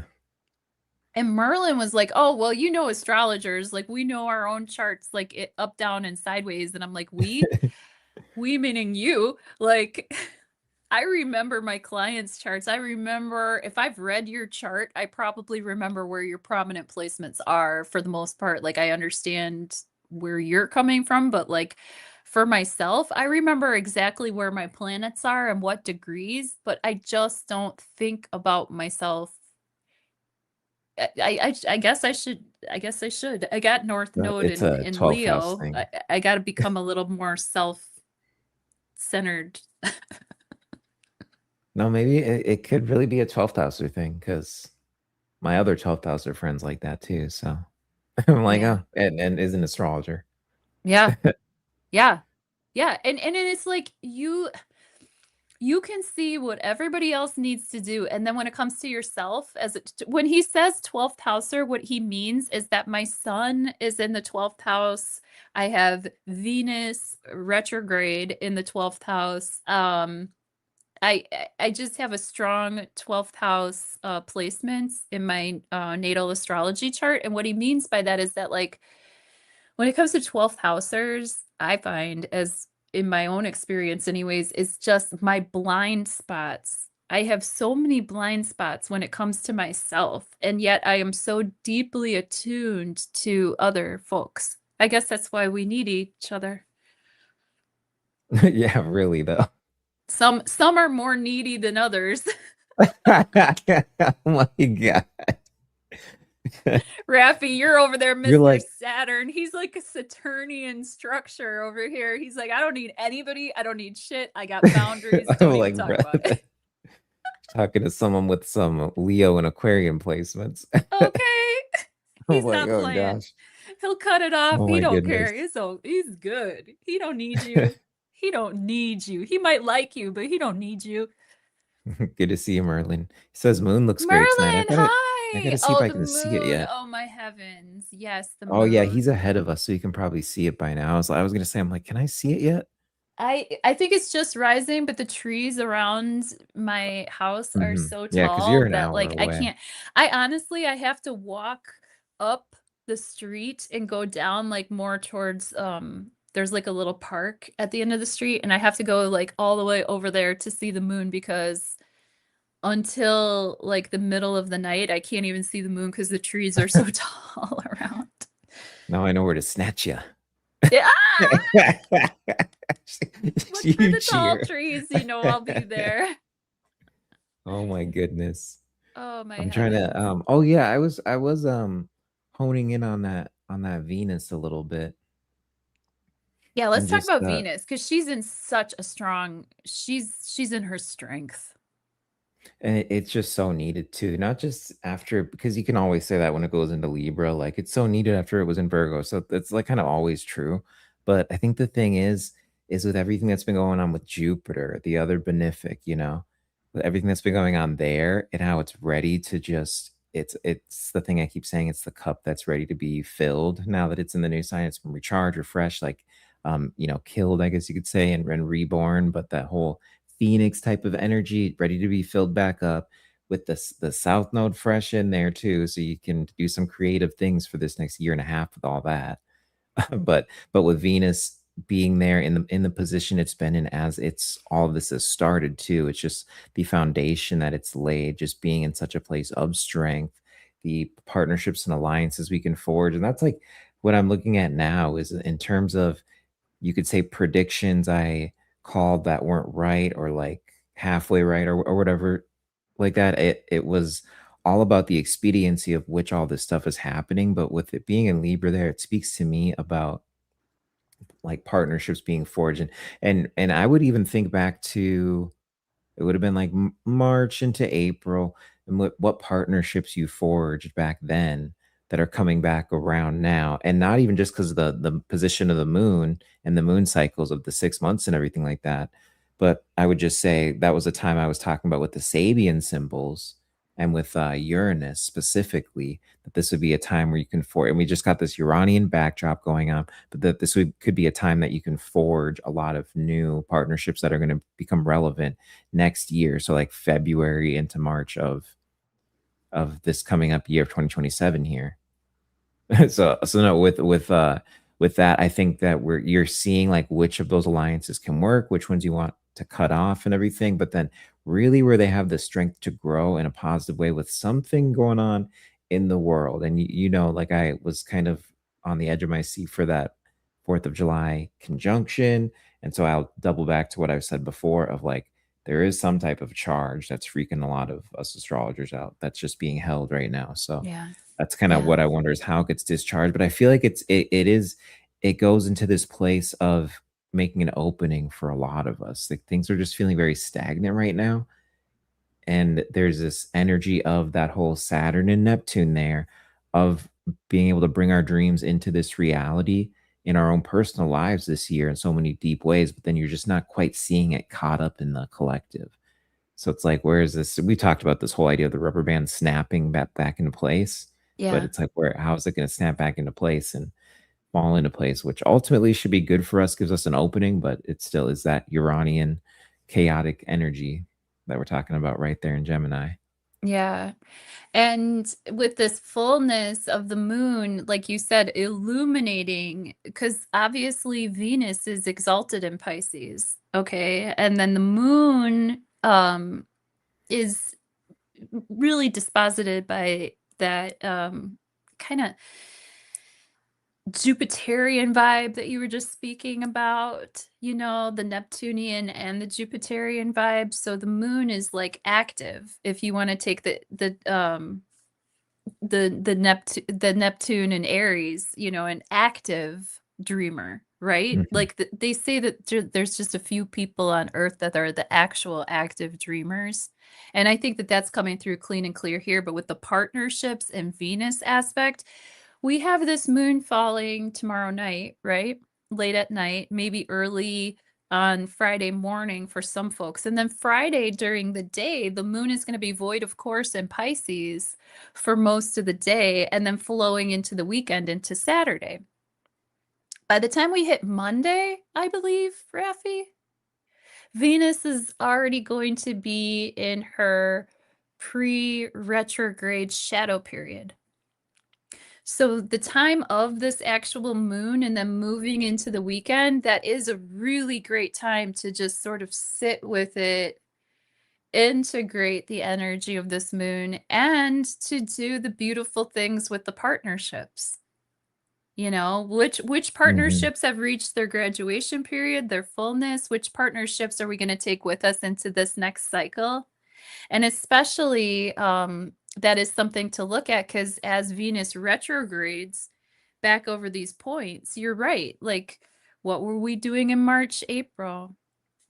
Because when we were doing our live streams, you were talking back then, and financially too. Because Mhm. you were talking about the financial cycles at that time too. You were talking about XRP, crypto, the Venus retrograde, and how these degree points were going to be you know, spiraling up through time, right? Yeah, no. And that's the thing too is I think there is like something economic coming in, so it's that's something that I've said is pay attention during this time. Just both with your relationships and with financial stuff, just definitely pay attention because right now is going to be revisited and then there's this overarching thing to yeah, back in like March, April. This overarching thing that goes back to that time as well, like where you got the hints and now something probably tied to the eclipse is going to come up that's even going to be more of a thing around that. It'll kind of shake the foundations of it a little bit more. And then you see this next wave where it's like, okay, oh, what's this? Just got a huge whiff of weed in the sunset air here in Sedona. Yeah. All right. Neptune. Hell yeah. Well, Neptune is real, Merlin. That we have proof. it's so funny because I put weed in the 12th house, and that's another part of this energy being it's because it's 12th house for everyone. It's funny, like the solar one landed in my 12th house, but then people get this Piscean 12th house energy through this eclipse and I there's all of a sudden I started getting I never got weed stuff on my X timeline or anything, but I've been getting all sorts of weed conversation, which has been interesting to read and all that, but it's been me just taking a break and kind of taking a step back, disappearing for a little bit. There's that been that part of it, but then also like I said, tying back to old ways I used to use substances versus now. Oh, Italian wine. Okay, okay. We got our winos here, our wine ladies. Mine's German. Ooh, German. Ooh, okay, okay, okay. I was about to Rheinhessen say some region. dirty German things. I'll just stop. It's red, it's German. You know it's German. It's still going to be sweet. Right. That's our Three of Cups moment. Hmm. Cheers to your health. We can lean into the Virgo aspect of the wine, the health. Oh Um, yeah. Well, oh, here, I sorry. just Let me like. take this off so we can see the chart a little bit. Oh yeah. I guess that's like just to wrap up what I was saying. There's just this mega 12th house energy. So when you talk about picking which relationships, you want to graduate, which ones you kind of want to let, we're in the perfect energy for. And so whatever the thing is that comes up, you're in a space of whether it's literal retreat and you're going to be able to physically retreat and consider options, or you'll be given some type of energetic space where you can retreat and consider options on whether it's going to be the difficult stuff with money or with relationships, but that's kind of the thing that's running underneath all this people may not notice. Hmm. Retreat. That's an exact word for Four Yeah. of Swords, which Oh we my pulled. And of goodness. course, talking about relationships and Venus, Oh yeah. Gemini energy, everything is symbolic. Everything is symbolic. And then also just, that manifestation aspect. I think that Neptune and Aries is very much represented by the Magician card. What do you think, Rafi? Oh yeah. Well, and especially the way Neptune and Saturn are in there right now. I mean, when you're just talking about the magician as either the conduit or the master of the tools of creating the reality, either one, that's really Wow, gonna I love how you just said that. Could you say it again? Yeah, I mean, I think that it's even more perfect with Neptune and Saturn in Aries because when you're talking about the magician as either the conduit or the master of reality, that can affect change in its reality. I Wow. mean, those are the themes you're getting with the way that Neptune and Saturn moved into Aries like Yes. that. And then, of course, the number one for the magician right there, Yes. too. So you got Yes. that Aries energy, very red, because there's all the motifs of Aries that go into it itself. But let's just simply talk about Neptune and Saturn moving in together because there's this Saturnian vibe of that Yes. magician, which is the creating one's reality. Right. That's the actual structure, the actual bones, literally and figuratively, right? It's beautiful. Gosh, that's just incredible. So, Well, and you were did showing the magician there and then the lovers too. And so that's been something for me that's been coming up too, not even necessarily love life stuff, like nothing crazy or anything like that, but there's been this thing between how I go about my friendships, how I go about a deeper, more intimate relationship, and not noticing little things about beliefs with one or the other or both that were affecting the other. Right. There and so that's then something where I'm like, I feel like this eclipse is just starting a process. It's going to take 6 months for me to work through that. And that's just how it's hitting me personally. I only thought about that today, but that's something I kind of want to bring up because it's in the energy of the cards right there. And Yeah. that was something I was kind of like, whoa, like Well, and this maybe. circling back to the Gemini connection, and Mercury making that superior conjunction with the sun, Mercury being at full strength in Virgo, maybe some of that will illuminate for you some of those partnership dynamics that you want to carry forward into your either friendships or your romantic relationships. Should you be so blessed? Right. Well, and you took the words right out of my mouth too, because that's what I really think with when you're bringing that vibe in and you tie that in to the magician card, of course, mercurial in itself. There's that part of it, but not even talking about that, just tie it in with the magician card of, it's in such a strong place of that mercurial nature you want to bring into reality. So why don't you go ahead and perfect that right now and make that what you need it to be, like have it in a row. We've kind of landscaped all of this. You had Venus and Virgo being all disgusted about it, so you kind of know what needs to go, what needs to be sliced off. Yeah. Yeah, Yeah, I feel like Venus in Virgo gets the ick. She totally is like, ew. When Venus is in Virgo, like she notices like the little stray like hair out of place, and she knows what needs cleaning. And now Mhm, that Venus is in Libra at full strength, she has all the tools that she needs to soften these relational bonds, to soften herself, to make herself more luxurious and soft and presentable within her relationships, to be more sensual, to be more attractive, mhm. right? Now, It's making me think of, I don't know, like I'm trying to think of an analogy, and at first I was thinking like Venus is out here tilling and farming and just getting everything ready for the retrograde and what's going to be going on there. And like Mars is inside, which is funny because it's this reversal of the roles with Venus and Mars. But Mars is inside, like making lemonade and like making all the food and just getting everything like, okay, at least when everyone's done doing like the BS work, then they have something, they're good to go. They're not going to be too cranky or anything like that.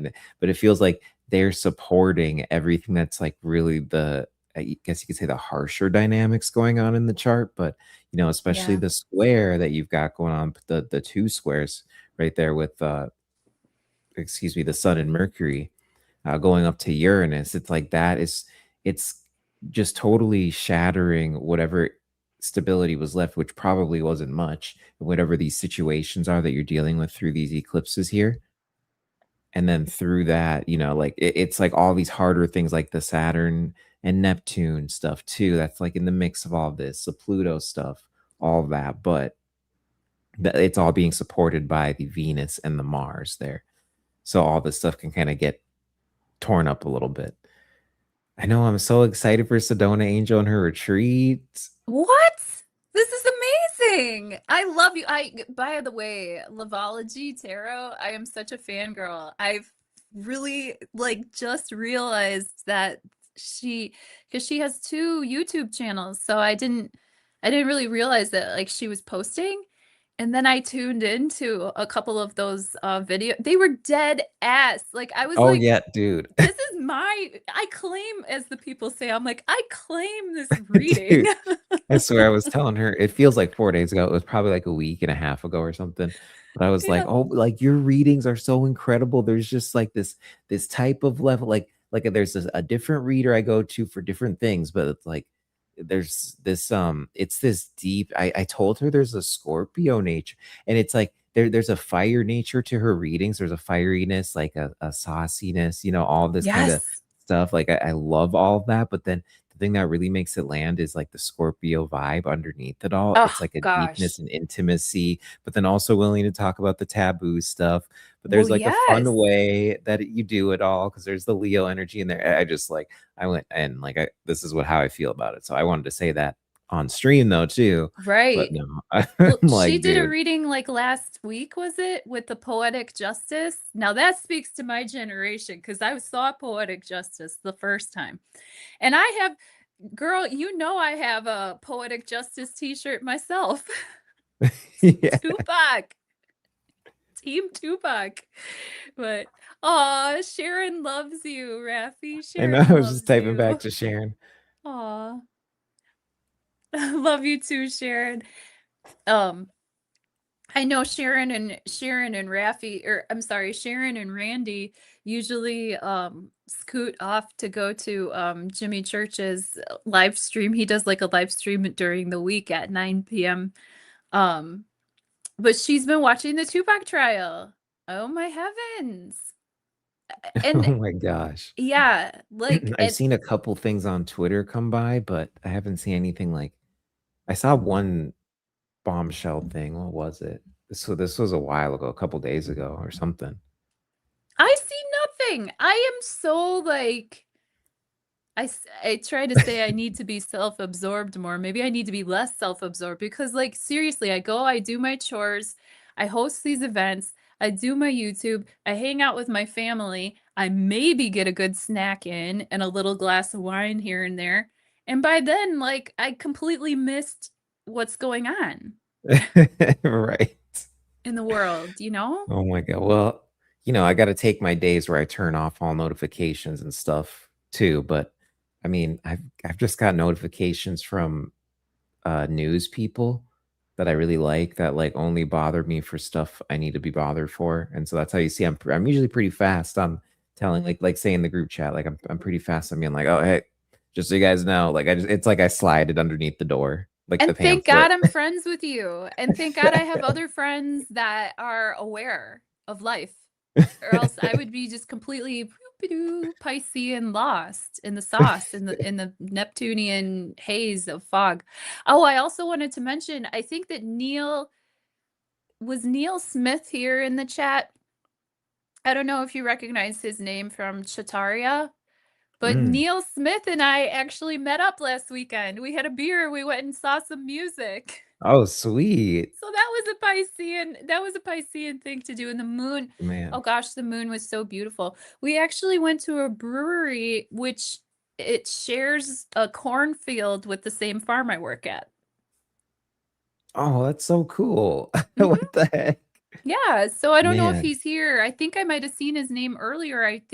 Gosh, sometimes when I go to say hi to people and then I just don't see everything on the chat I'm gonna there. have to do something Midwest like that. Bye, Love you, Sharon. Sharon. Love you, Randy. Thanks for stopping by. Tell everyone in See you, Jimmy's Randy. house. Tell everyone at Jimmy's house. Tell everyone at Jimmy's chat that we said Yeah, hello I and love gotta you. I gotta figure out something like well, I was gonna say something Minnesota to do, but I'll be going to the Minnesota State Fair. So that'll be Stop. I Awesome. know I haven't I been in so many years. I just like I know all the food I'm gonna get already. Like Wow. So have you ever seen the movie Bunyan and Babe? It's like a cartoon. It came out in 2017. yeah, but it's even older than that, isn't it? Maybe. My niece had me watching that movie today, and it is so apropos for what you just said. It's it's Yeah. it's it's based in Minnesota. They go to the county fair. Yeah. It's like a whole thing. They got the whole lore for him because I forget if it was children's stories. There's like a whole lore on this guy. My grandma brought me out to the statue when I was, I don't know, maybe 11 or 12 years old or something like that. And yeah, there was a whole setup, and I would go anywhere as long as there were snacks. So she was just like, giving me snacks in the trough and all that the whole time. But but I'm just going reading all the stuff and all the history. But I guess yeah, there were these guys. I don't even remember what the town was in Minnesota, but there were these guys that were just like gathering all sorts of wood, and then like they rallied behind this Paul Bunyan dude. I think it was because of like Native Americans, They were still calling it Indians back then, and it was like totally not PC. But I just remember reading all of that, and that's how I first learned about it. But then that turned into like stories, and I think that's a whole separate thing, like kid stories. And those kid stories are even pretty recent. And then they made the show, I guess. Dang. So it's Well, like she that's was the telling whole me all lore on about it. She's like, "Yeah, I used to be like really into Paul Bunyan." I'm like, "What?" it. Paul Bunyan, yeah. And Babe the Blue Ox. She's like, "Yeah, TT, come on." I said, "Oh shit." Like Yeah. so And the she stat had they me have the watching statue of that the movie blue today. ox. You know how I get with the Disney Plus and everything. I'm like, Disney Plus is lit. I'm like, they have like esoteric symbols. I mean, it's just full of signs and symbols, and that's like what I do. So I'm just like taking screenshots. Like, it was wild. It was wild. Um, yeah, but anyway, Just I digress. So back to oh Venus yeah, I in went this on a chart. Venus tangent is about the softening state us with fair. ourselves. What? I went on a tangent about the state fair. I don't even know what it was. There was some Dude, it's tangent. because you're going to Minnesota. It's awesome. We're doing our homecoming. And you were talking about yeah, I don't even remember. I don't know. That's how we do. We free ball around here. Yeah. Hey. But I think that you got in just the nick of time doing like your aesthetic treatments and stuff like that. Or if anybody wants to, get their whatever, their massage, their skin, their hair, like whatever, like this is a perfect after this moon calms down a little bit and before Venus starts to get into her retrograde shadow period, like this is just beautiful energy for that, vacation, retreat, self-care type energy, but also relational, like you were describing. Yeah, because Um, I feel like I mean it's not like you can't do it. I'm not saying that you were saying this. It's not like you can't take time to heal, to rest, recover, to be therapeutic, upgrade your aesthetic or anything like that. But it's kind of like, how often do you use that stuff to self-soothe? How far can that go? And as we clear out past this weekend from the eclipse, then maybe the self-soothing won't go so far. You won't do like the whole bath and then like put flower petals in it, like literally the works. And I love that kind of stuff. We like do that and like you set up a bath and a whole experience for 5 6 hours one day, and then instead of getting some things done, you could get done too, because those yeah. are both in play here. You could do either one, you know. This is kind of last call on that watery energy, though. You're right. This is the last call on self-soothing. This is the last call on self-sacrifice. This is the last call on codependency. This is the last call on a lot of those Piscean vibes because we're closing this out. And then everything, I mean, the North Node is already in Aquarius. So we're already on to air and fire. We were dealing with water and earth for the past, gosh golly, years, decades. Dude. And now it's going to be moving just air and fire pretty much. And so this Piscean moon is something to take advantage of. Like Merlin was saying, let's go outside, let's talk to the moon, let's look at the moon, let's use our words, let's use our hands, let's use that Yeah. Mercury. David Palmer, the Leo King, says Mercury is the air that comes out of our chest, that comes out of our vocal cords. And of Hmm. course, with Mercury and Virgo, hands on, all hands on deck. And of course, I love that analogy that you made about Venus. She was tilling the garden, she was like prepping the soil. I love me a good garden analogy, a good farming Yes, yes, analogy. you do. You were Oh tripping my my farm god. girl triggers all up in there. I was like, oh, I love this. Oh But my it's god. true. Well, and then It's I don't know true. how this works from location to location. I think it's pretty standard. I know it's a bit touchy with the calculation with part of fortune, but I think it's interesting. It's completely opposing right there when you've got it at the time where everything's exact. It's completely opposing Uranus. On So the it's even like descendant. whatever the unexpected thing is that comes out of this. And I kind of brought this up earlier, but whatever that unexpected thing is, it's actually meant to bless. And then you got to think about that even just being in the sign of Sagittarius. It's like the sign of blessing things. It's like either that or Leo if you're going to think about a sign that does that. Great to see you, Janine. Oh my goodness. We got lots of stuff. Oh, hey, Sharon. Hey, welcome Everyone's back. fangirling you, Raffi, including me.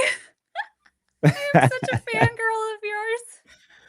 Well, I'm just happy I got a chance to hop on and talk about the eclipse because I was like, Yeah, yeah, you've it been hit me so in my busy chest lately, you out, so I said. I took a noticed step you haven't back. been posting as much. What you didn't go get a job?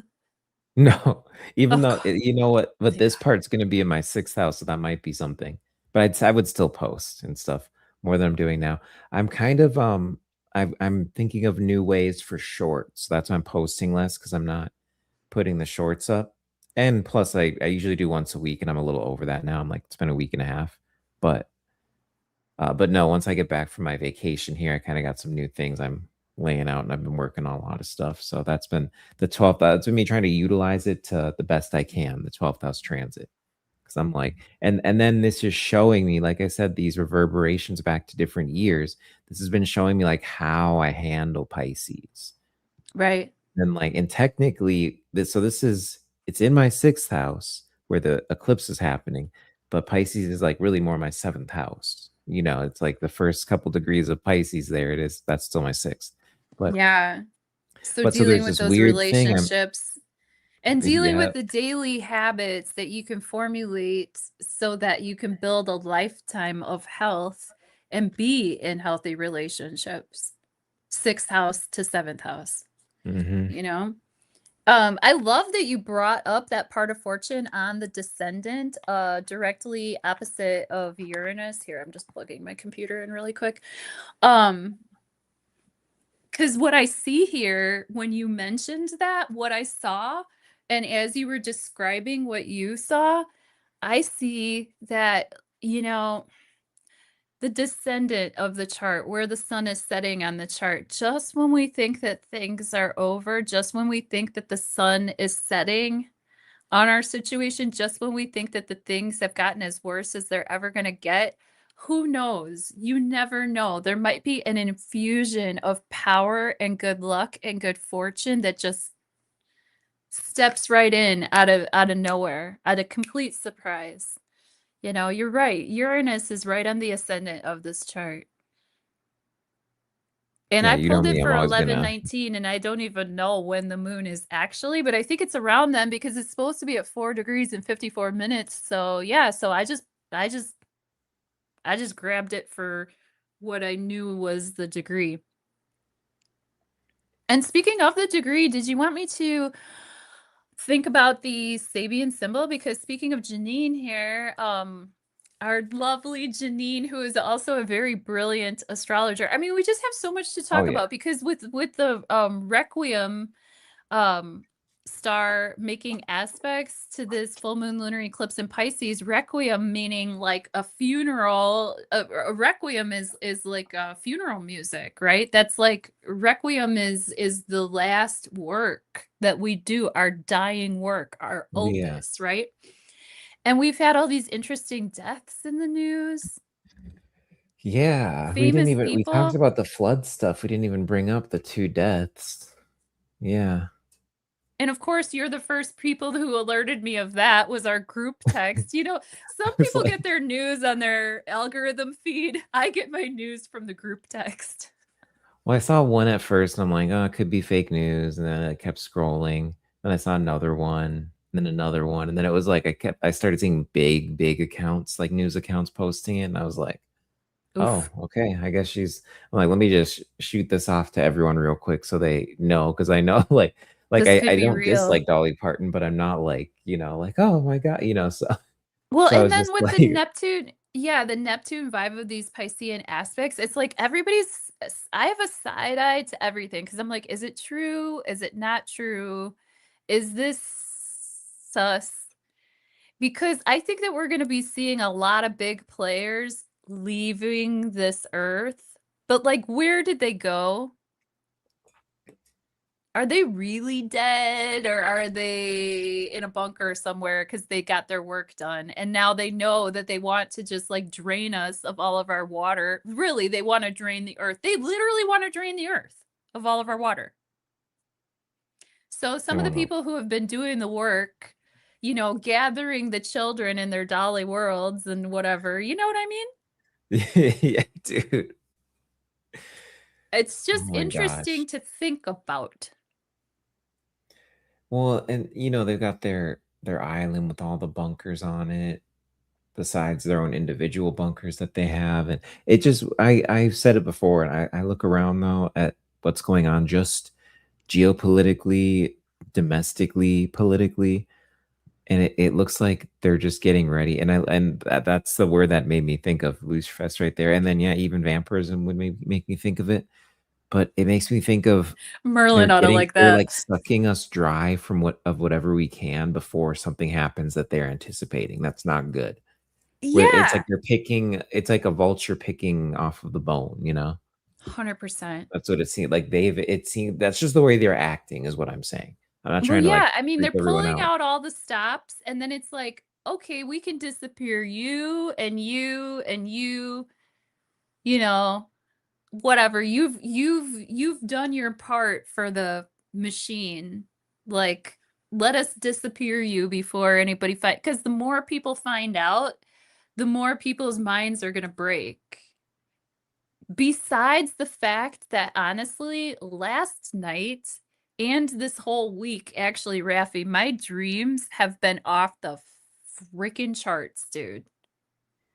Dude, it's like we're getting ready for something because the DreamWorks been so heavy. You know what I've been was texting a month ago. What, like Yeah. 2 months ago to like a month ago or something like that? I texted you guys a couple times, but it was like I've been talking about how intense they were then, and so now the dreams now, yeah, they're just crazy. I can't imagine. I'm sure they're insane, especially with you being a 12th houser too. So because I know you don't like usually dream a lot, like you were saying. Remember, or no, I think what it was is you have a lot of scary dreams, right? A lot of times when I'm in my dreams, I'm like fighting for my life. Like, kind of like I have a lot of dreams where there's like apps. Like they're the same guys. They're kind of like they're hot. They're like these really good looking guys. And actually, once I saw these two, and there's always two of them, they're like twins. So I don't know if that's my Gemini thing or whatever. But I actually saw these guys in real life, like in real life, in real physical form. I saw these two guys that are always chasing me in my dreams.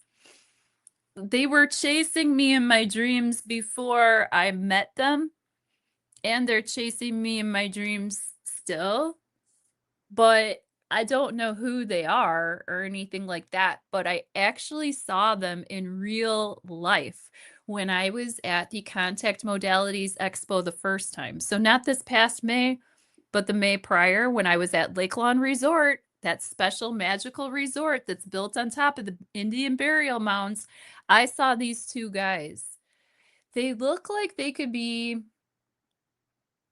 I don't know, they're kind of like brown. They're not like white. They're kind of like me. They're kind of like olive colored guys.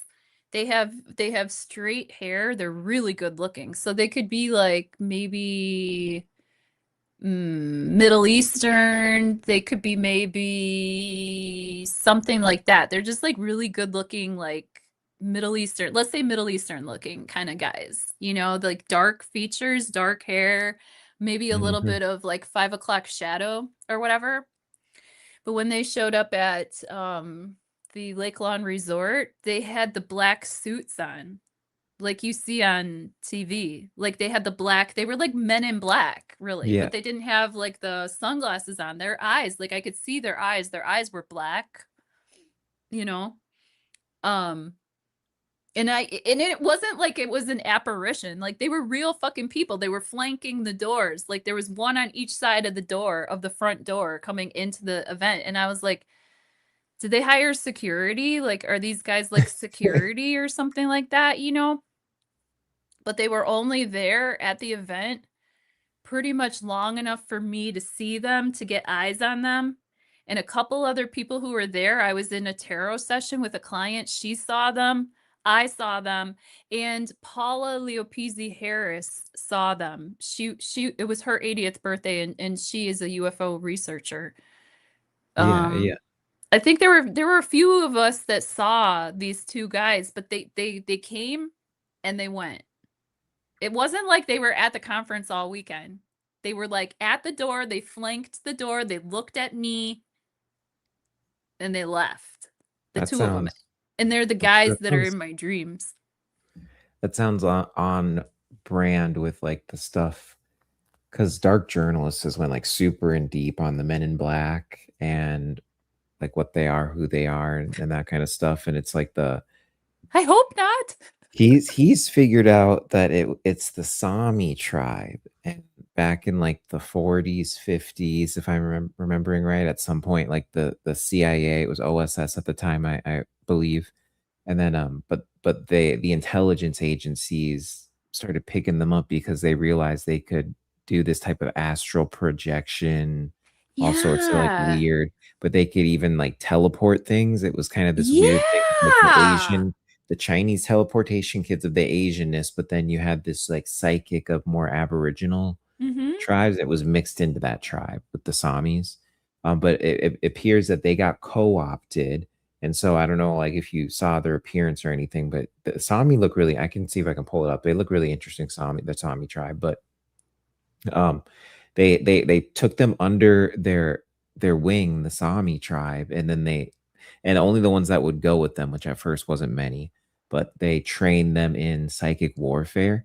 And so if you're being targeted in the dream realm by like a government agency, then those if you're gonna see men in black, you're gonna see men in black. And then this relates to why it deals with the alien phenomena too, but that's like a whole nother discussion. But then That's yeah, I interesting. would totally say like there is or was government surveillance on you in the dream realm. And That's what it's apparently in real life. yeah, well, and that's the thing because they'll ask these two guys, maybe they're partners or whatever like that, but they'll astral project and they work together on whatever assignment they have for you in the dream realm, and then so they're going to do the same thing in the physical realm too. Hmm. Yeah, because I Those are saw them the while I was giving a reports you reading. get. So I was kind of in a psychic space, but I was like, are they real? And I actually asked the girl that was with me, who, interestingly enough, she has the same name as me. Oh wow. Yeah. And so I'm giving a reading to somebody that has my same name. And I'm like, do you see them?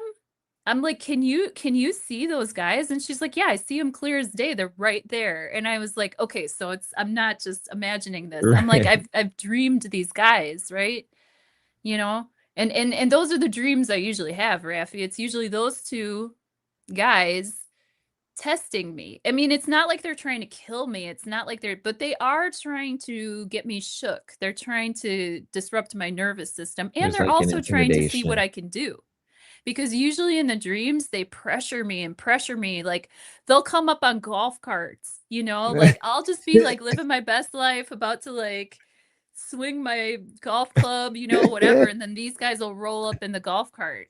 And then they'll put on like this evil fucking smile, the smile that goes like all the way. Oh wow, yeah. And they'll keep driving, and they'll try to like upset me or disrupt me or make me feel like I have to run for my fucking life. So then I start, running for my life or whatever. But inevitably, I always just end up floating into the corner, or I fly away, or I always get out ahead of them. I'm always out ahead of them. I'm always like one step ahead of them. It's kind of Good. like a Scooby-Doo thing. Yeah, yeah. It's like this fun game that we play or whatever. But I mean, but there is a potential that, like what you're describing, it definitely resonates. I mean, there that could be. I wouldn't Yeah. say no to that. I mean, I definitely think that I'm a project kid. Well, and that's so funny you bring that up too, because that's another thing that has been coming up during this eclipse is the gate program. And like this was like closer, this was like the first half of the eclipse season though. So I like haven't thought about this in like a couple days, a few days now. But yeah, this was like a week and a half ago. I was getting like for a few days in a row, like deep into thought on yeah, the gate program and like I do remember that they offered for me to skip a grade. I remember Oh some yeah. kind of program I was in. I think it was the gate program because I remember, and then but I listened. I was at the gym and I listened to someone's recollection of the gate program, and it started triggering things in my mind. I'm like, oh shoot, like I think I was in the Yeah. gate program or something, and I think my Yeah. mom saved me by holding me back a grade from something. I don't know I what. know. I used to I always think be my so mom mad did at her too. for I don't that. think she meant to, but I think she was just like, I just don't want to have a kid that's weird and nerdy and Hmm. stuff. So she didn't, yeah. But maybe she knew what they wanted to do. They Yeah, followed because us here to Wisconsin. there was one story I listened to the lady who had later experiences in the government with her dad and stuff like that as she was raised. So she learned I don't even know about the who that is. program. Don't become Candace. I don't know who that is. Oh my gosh. Is that Dark Journalist? No, Candace Owens. Okay. Oh, oh, oh. Someone did God bless. the sex God bless. scene Well, no, but from I really did start thinking about this eclipse. I'm like, I'm not gonna die, am I? Like, I don't know. I mean, if I do, I right. do, I guess. You know, I've It's I've like that's I've the put it Pisces all one. out on the court. I'm putting my face out there and I'm Like when facing the my eclipse fears. is peaking, I'm gonna be on an airplane, so it's like I I mean, mean, you gotta technically just do what you I'll be gotta off of the do, you know? airplane, but like by the time it's peaking, but Yeah, you while will it's have up there. landed and you'll be looking at the beautiful moon tomorrow night with your loved ones. Hmm. I'm like, if Hmm. I die, I die, as Arnold would say. If I die, I die. Mange, Oh my mange gosh. buono. I've been having this thing for Italian guys recently. I don't know. Me Something about it. too. Raffi, you have to see this live stream. Here, I'm gonna drop the link. I'm sorry. Okay. Discuss. Continue your topic while I look for this link. Oh yeah. Well, you know, like Julian Dory, I feel like I don't it must be his new haircut, but he really got Julian Dory's a podcaster. And he's like really come up and up and up, especially since Joe Rogan. It's like, what are you even doing with your show anymore, Joe? You have your buddies on who will run cover for you. Anyway, He's I'm so on the side gross. now. But Julian Dory, yeah, he's like from New Jersey or whatever, and he's just so fine. He'll be coming up on my feed, and I'm like, ooh, He's so Julian fine. Dory. He's such like, but he's just like an average looking guy. You know what I mean? So that's like Yeah. I love like the average looking dudes. Of like I love the averageness. Like and that's the Aquarian in me. There's like some part of me that likes that part, the averageness, but then there's the uniqueness too. Or like so I like see someone like, oh, he's like just a normal dude, but then he's like a big podcaster. I like that sells me. Ugh, gosh, where can I not find this collab? Oh, here it is. Here it is. Here it is. Okay, I need you to watch this video. You're Loveology. gonna love it so much. Everyone, you're gonna love this. This is incredible. Great podcast. I just had it going on in the background. Oh, wait, what am I doing? What's happening? Wait. Oh, okay. Sorry. Here. This. Watch it. It's amazing. Maria Di Simone, she's an astrologer and she and this hot Italian dude who happens to like boys. Dude, I'm like, I'm gonna hook you up with this guy. I'm He's a New telling you, at Yorker, this he's an point, Italian, that's and he like has the accent. Oh, wow, dripping, dripping. there Urgh. we go. I got it open for later. I was gonna say at this point, that's what you need to do is hook me up with someone. I don't know. We'll see if we get a whole sign eclipse transit or a Placidus one Mm. because this it could be a seventh houser if you want to make it whole sign. Okay, This so I'm like, hey, that's but right. Well, do we, okay, remind me about the Sabian symbols. Okay, so this moon is at 4 degrees and 54 minutes. Do we round up to 5 and then round up to 6 to read the degree? you would do yeah. So you don't have to round up the degree itself. And you were saying for what Uranus So you I don't gave have that? to round up to 5. It's if it's 4:54, I'm gonna read 5 degrees. Or am I gonna read 6 degrees? You'll do the 6 degrees, like, Yeah, anytime it goes past, 5 degrees, so it can be 5 degree in, like, 1 minute or 1 arc minute, or like, that kinda stuff, it would still end up being that 6. 6, yeah. Okay, but within, like, 'Cause 4 0 degrees is considered that first. so 4 degrees and 54 minutes, I'm gonna consider that to be a 5-degree moon, right? Yeah. So I'm gonna read degree number 6 for the Sabian symbol, since it's a Oh, 5-degree moon. I misunderstood what you were saying. You'll still consider it as a 4-degree moon. Okay. 'Cause you're a sense yeah, because 'cause you're gonna reconcile it when you do the transition over to the numbers. Okay, so I'm still gonna consider this to be a 4-degree moon. Yeah, even though it's at the Well, very end of the 4th why don't I degree. read 5 and 6 degrees? Because Janine showed up in the chat, and Janine is the one that, she, sent me the Dane Rudyard, astrological mandala, Oh, so Dane, yeah! Dane, Dane, Whoop, whoop. Dane, Dane. He I don't know, dude, everything all of my stuff has been bringing me to Dane Rudyard's work lately, so Hey, I think I do you did see she posted something in there, I just haven't had the time to really look. So I'll have to go. That's what she sent in the group chat, right? I don't remember because the group chat too for me, like I've just my phone will sit like the entire day of I think Saturday or Sunday. I just didn't even look at my phone once. I was just like, I'm just too overwhelmed.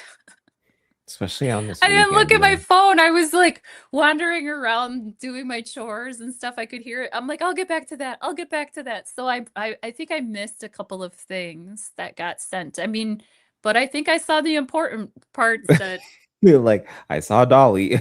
good lord, did I? Well, and see, like I say, that's how I get my news. Once I hear the phone going ding, ding, ding, ding, ding, I'm like, "Oops, something's going down." I mean, my Oh my god. heavens. But if you want to, I can read the 5th and 6th degrees. Oh, yeah, that's what it was. I was like, "Yeah, yeah, let's hear the degrees here if you have them. If not, I can pull them up really quick too." I was just Okay, so number 5, 5 degrees of Pisces is a church bazaar.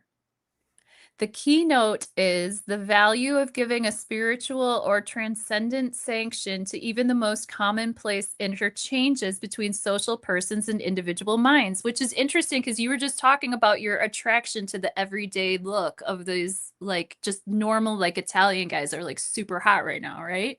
right. It's super hot right now. Dude, this is the last of 5 symbols, emphasizing the interaction between people constituting a social group, small or large. It brings in the element of religious sanctions. The purpose of any organized religion is primarily to meet the need of giving a more permanent significance to interpersonal relationships within the framework of a particular way of life and culture. And that 5 is represented there within the Hierophant card. I think that what he's saying right here Oh, is really yeah. giving Hierophant vibes. Number 5 in the major arcana of So tarot. interesting. It helps to keep the society whole by making it holy, at least in principle and ideal. It justifies human behavior by blessing it with the divine revelation of what is good and valuable, which is what you were saying about the Venus. Like, what are we keeping that's good and valuable? It idealizes biological and social needs by ritualizing them. Gosh, this is interesting.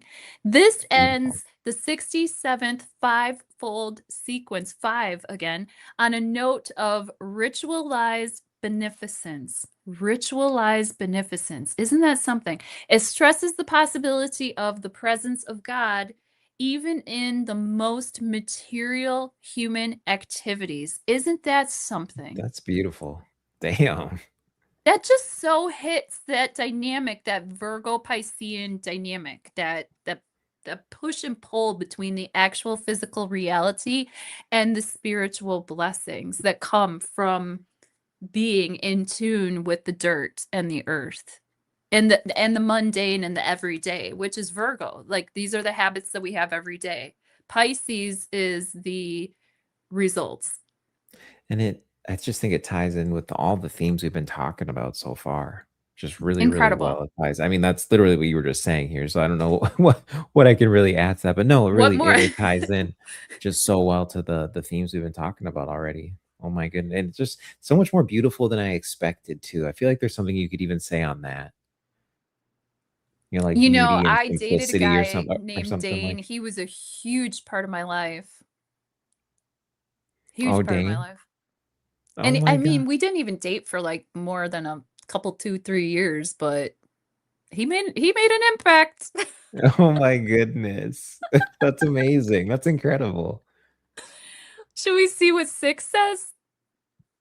Oh yeah, and then I was also well, there were two things on the chat. I know Robin was just asking Julian Dory's friend Oh, podcaster's name. did I Because yeah, miss it? you can look at Julian Dory Up, up. podcast. What's Julian But his Dory's friend? friend, if you're thinking of who I think you're thinking of, is Danny Jones. Mm. Danny Jones and him, they kind of got started around the same time. They started having each other on. They're so cute. And there was something. What was the other thing here? I think it was.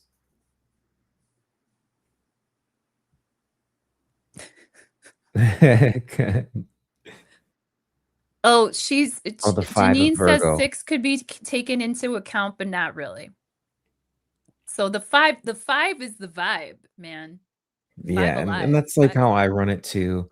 Okay. It's like even it would depend on the transit, but like maybe there'd be a case where I might use Mercury or Venus and use 2 degrees. It really would And depend on the Mercury's at transit though. 5 degrees. That's the thing. It's not like it's spilling over in with a lot of arc minutes. This is a Let's stick with the snapshot 5. of the eclipse itself, so it's kind of much more important to keep it static and go off of what you're seeing. There's that part of it because Let's stick just with I'm the just 5 letting because, people know kind of my methodology too with Sabian yeah, symbols and how I like when I'll use more than maybe 1 degree, when I won't. for Because sure. And yeah, I'm like if it learning, was I'm learning. So, and I, like yeah, you said just kind of earlier, vibes sometimes I for forget me. to incorporate it. I know I forgot for a little bit too. I was like, I gotta get back to the Sabian symbols. Like, where Because they're they're the kind of lit and thing they you just fit. forget for a little bit, and then you bring them back out, and you're like, and you told me Holy this when I first started using them. You were like, you'll just Mhm. forget about the. You said something along the lines like you'll forget about the Sabian symbols, then you use them because you were telling me how you don't ever really use them, but you love when Robert uses them, and it's like you'll Yes. forget about them for a little bit, but then he'll pull them out, and you're like, oh, that was good to hear. Okay, like And then Janine, I was talking to Janine about it one time. I forget. I think we were just chit-chatting or something this spring or last fall or something like that. We were just having a chit chat and I said something about it too. And she was like, you should check out Dane Rudhyar's astrological mandala. And it's a mandala. does he have like a channel? I never even looked at that. Oh, I don't know. Probably somebody's made a I'm channel. gonna look and see if he has a channel. I Probably. think I had only looked to see if he had stuff like videos. I don't think he's still alive, is he? Oh yeah, that was my understanding. Is he passed away a few years back, right? I don't know. I don't know. But it's yeah, it's a powerful tool. It literally, it really brings in the channeling aspect of what we're talking about. I mean, astrology is a lot of math, but it's also a lot of spirit, you know? And me with all my Virgo placements, I got Saturn in Virgo, I got Mars in Virgo, I got Jupiter in Virgo, like, and then lucky me, I have Pluto and Libra. Great. Venus and Pluto were just conjunct in my chart, by the way. No wonder I felt like I was gonna freaking die. But Oh like my god. with all those Virgo placements, I really lean into the math of life. I really lean into the dirt of life. I really lean into the work of life. And like, of course, I'm spiritual. Of course, I dream, but I'm so skeptical of everything all the time. I need data. I need details. I need facts. I need Mhm. proof. I need Yeah. I need. And it's like even hard for me to trust my own intuition. Like the reason that I invented Esperanza Bense Tarot to begin with is to convince myself that this is real, that like I have other senses to use Well, then, besides my hands and my brain, and I've said you it to you know? before too, but then look at how that inspires other people, like inspiring me, you know? And God bless us all.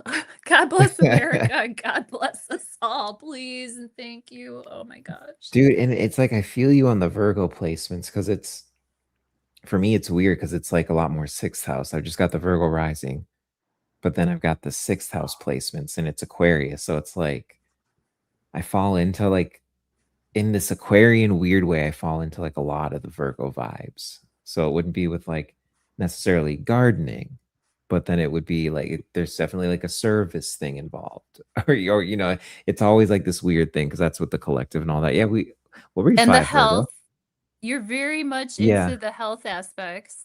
Yeah, health. Yep. That's the thing with And this. Where this is where I'm like, is it going to be a whole sign or a Placidus transit? 'Cause I'm like, this could be like a all of a sudden a health thing comes up, but this could also be full circle on my health. And it's like, oh, I'm like out of the woods now. It's like so mm-hmm. many things it can be with an eclipse, you know. It's like, okay, well, Well, I think it's going to be a graduation aspect, you know? Let's read 5 degrees Virgo. I think that's a very great suggestion. Let's see if I can get here. 4 degrees, 5 degrees of Virgo. Oh my goodness, you oh yeah, guys. Oh, I love life. I love life so much. This is why I cry. This is why I cry because I'm so happy and sad at the same, you know what I mean? 5 degrees of Virgo, Dane Rudyard, astrological mandala. Virgo 5 degrees, phase 155. A man becoming aware of nature spirits and normally unseen spiritual agencies. oh, Keynote, the opening of new levels of consciousness. In the first of this sequence of 5 symbols, we saw the individual seeking to bring out of everyday contacts a consciousness of significant form and meaning. Now, as the sequence ends, a further stage of realization is shown in its initial and relatively primitive character. The consciousness is gradually reaching beyond physical characteristics and becoming aware of energy processes. For example, the dynamism of forces which externalize themselves as life forms. This is the last stage of the 31st fivefold sequence of phases of the cyclic process of consciousness. The mind, in its objectivizing and analytical character, always tends to give name and form, nama and rupa in Sanskrit, to that which it contacts as energy process. It images forth energy or feeling, relating it to more or less familiar sense experience. We call this imagination. Wow. that's beautiful. Oh I my pulled up heavens. his astrological mandala while you were doing that. I'm like, dang, okay, okay. Yeah. Great suggestion. Thank you so much for saying that. Excellent. Well, then I've got a an oracle card here. I'm doing my Oh, higher self should deck. I take the chart down so we can see your card a little bit better? Sure. Do you think do you think we're good on the chart here? Does anybody have any? Please put in the comments if we've missed something significant that we need to hone in on this chart while Rafi is shuffling. Yeah, because I mean the trine with Uranus is it's been there. Oh That's yeah, why I well didn't bring it Uranus. up. Oh yeah, Uranus is squaring this on both Um, sides. well, the Uranus trying to yeah, Uranus is squaring. We talked about it on like the sun side, not the moon side technically, but we covered it because we were talking about it in the sense that it's like an eclipse, you know. Yeah. So it's like I feel like we kind of covered that angle, but then but yeah, there's the trine to Uranus as well and Pluto. Oh, But okay. we've The Pluto, had that. Ur So that's yeah, what I the meant about we've ongoing. had it. Yes, that's true. And Uranus, yeah, Uranus is squaring this eclipse by degree. exact. So bringing in some of the same aspects, yes, that we already did cover. Yeah, let's tune All right. into Let's Raffi's do that. oracle cards and see what they have to say to Oh, this is us. perfect. This is literally perfect. You are never lost, but only forging a path to new worlds. Holy moly. Yes, and Pisces is the closeout cycle before as we leave this world and enter the new world. Exactly. Well, and there's this whole aspect of, Saturn and Neptune earlier this year. Like, what have you been forging for yourself, building for yourself, and all that? But there's this last step that needs to be taken. And, it's, I always like to be there. And I'm sure you get this too with the Virgo stuff, but I like to be there with the people when I'm telling them about the astrology because it's just like, I'm sitting here looking at this transit. I'm like, there's something that's got to go, and there's like 4 or 5 things it could be, but one of them's got to go, and I'm just like, I don't want to let go. And it is a self-soothing thing, Yeah. but it's one of those things. But once you do, then you can step into this new world. There's something energetically holding you back from like where you can really propel to under this amazing energy. And this is the last little correction, like you said, graduation too. That's like an amazing word for eclipses, graduation moments, but a graduation of that. That's why like all these energies are coming back up for people, of the different years that we already talked about. All that Yeah, there'll be because the ones time that are is relevant. spiraling.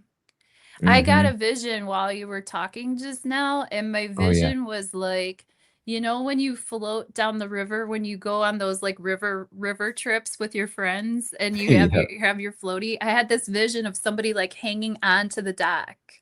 Like, I don't want to float Oh down the yeah. river. Like I'm sitting on my floaty and I'm hanging on the dock and hanging on. And it's like once you just let go of the dock, then you can float down the river, hopefully not over a waterfall.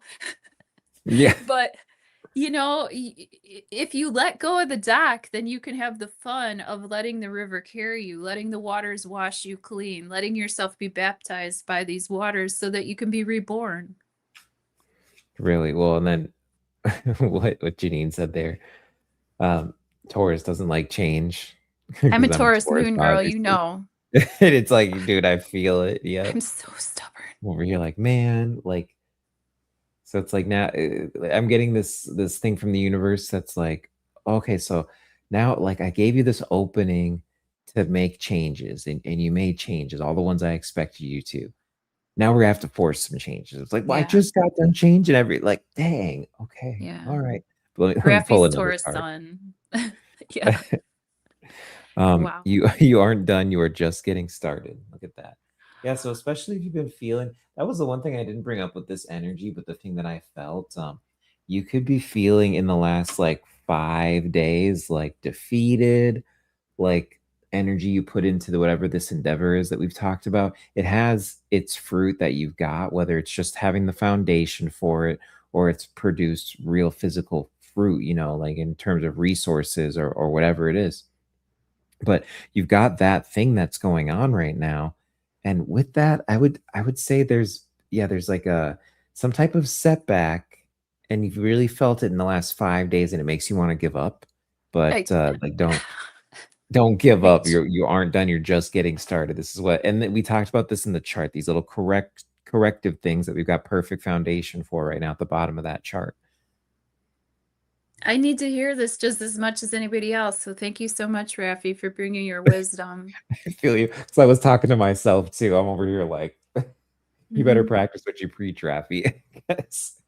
I'm so glad that we get an opportunity to work with each other. I'm so glad that we get an opportunity to work with our lovely clients and friends. And thank you all. Thank you, everybody here, for supporting us in doing this because it's beautiful work. But man, sometimes the other day, Raffi, I was just like, I give up. Like, Yeah, I, dude, I I give feel you. up, you I was know? excited to sit down and talk with you because I was there these couple, but I'm in such this 12,000, it's like double 12,000 energy for me. So I've just been sitting here kind of like, I'll talk to people when I talk to them, but I wonder if so and so is feeling like this. I wonder if so and so is feeling like this. And oh, yeah. And you texted me too. I sent you the The big video of bird Big emoji. Bird.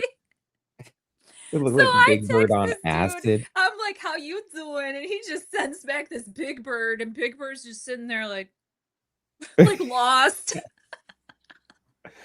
Oh my god, it looked Like like he was, like, shit. tripping balls or something. He's just the cars are driving by. It's like, "What?" Oh my god.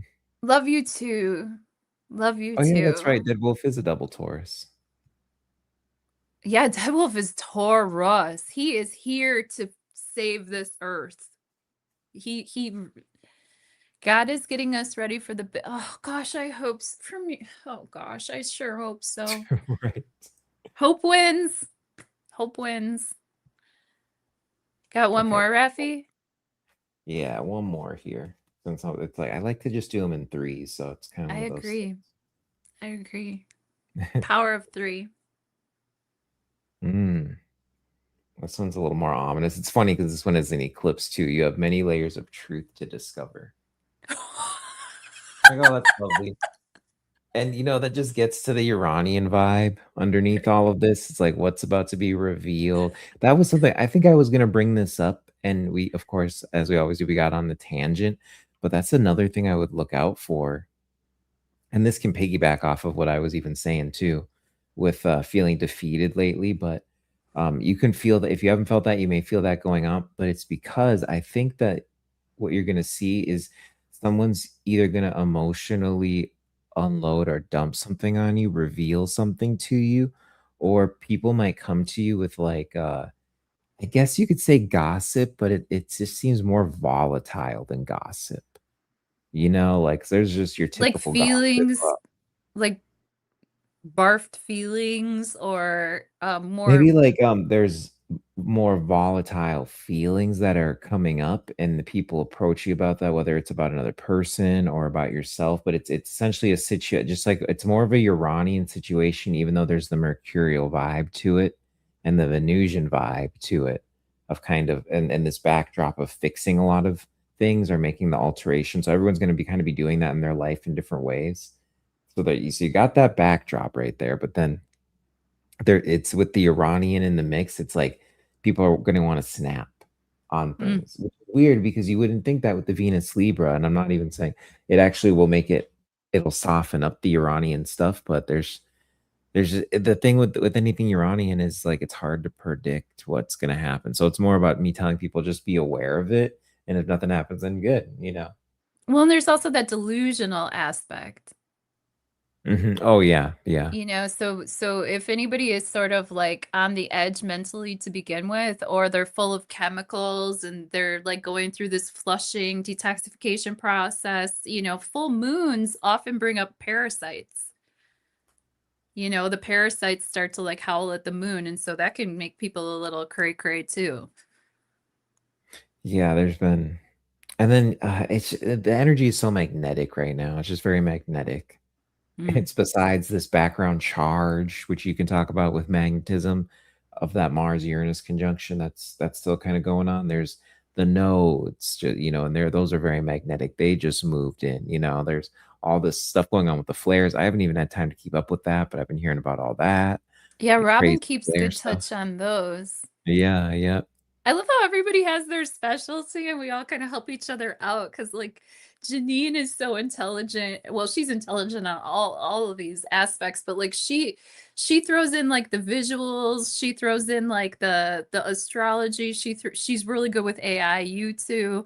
Robin's got the artistic eye, and like she also keeps a track of the sun cycles. We keep track of the moon cycles. Hmm. Yes. Like we all get our hi, sweetheart. Oh, Oh, it's hey. nice to see you. The The delusions j- are real right now. Yeah, yes. Yes. That's dude, facts. really. That It's is like, and facts. it's like, it's nice to be either into astrology or to be an astrologer and just be aware of the energy that, like, all these Piscean things we keep talking about, this delusional energy coming up, because there's some type of reminder you're getting. And then it's like, are you going to fall back into it? And this is one scenario of how it can happen, but it's like, are you going to fall back into that? Or are you gonna like, is this your new reality, new relationship with this thing? There's so many ways you can play it out, but that's like the thing is the delusions right now is having these delusional thoughts about like, oh, we're good to go. It can be just like before, or something like that, or it can be the way I thought it was, but it never was. This can get into lover stuff if you got lover stuff going on in your chart, like, Well, yeah, because Venus is like just fin to Aquarius go and Leo have a retrograde. lot of lover stuff going on. Venus is Yeah. just fin to go retrograde. Yeah. So us knowing that, like when we get texts from our exes, as Cardi B would say, we know that it's a, an F no. A lot of people that don't aren't privy to this astrological time clock, they might be like, "Oh, yay, we can have another go of," or Yeah. not to say that, you can't get with your ex, but there's a reason why they're your ex. Yeah, well, and that's the other thing too, is the Venus retrograde. That was what, October 2018, I believe it was. It was 2018. Because I was looking at pictures. I went back in my photo gallery. So that adds a whole other aspect too, because whatever is going on right now, it is preparing you for that Venus retrograde.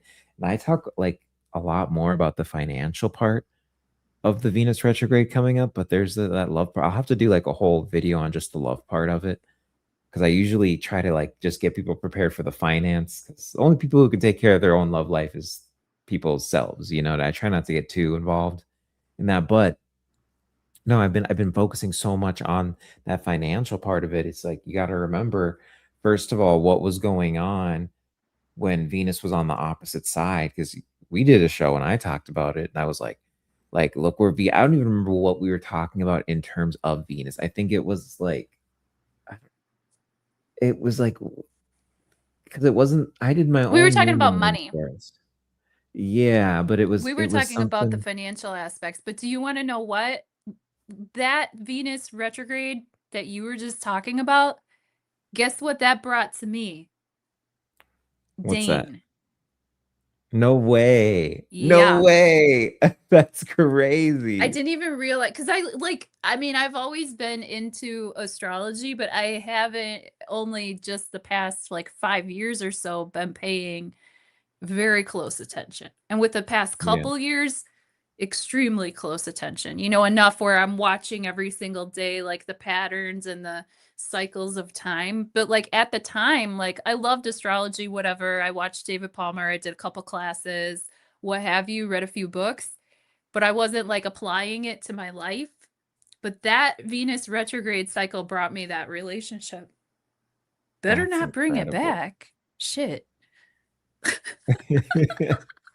That's why. Well, see, I've been bringing up that time for people. I don't know, the last like week and a half or something, pretty much like after we passed the solar eclipse. I started bringing it up to people out and about at the esthetician, whatever like that. But just bringing up like, oh yeah, there's gonna be something about love or even money that goes back to that, and everyone's like, oh my gosh, and like it's mostly relationship stuff Mm. that I've I been was making some saying of the to best people. money of my life at that time though.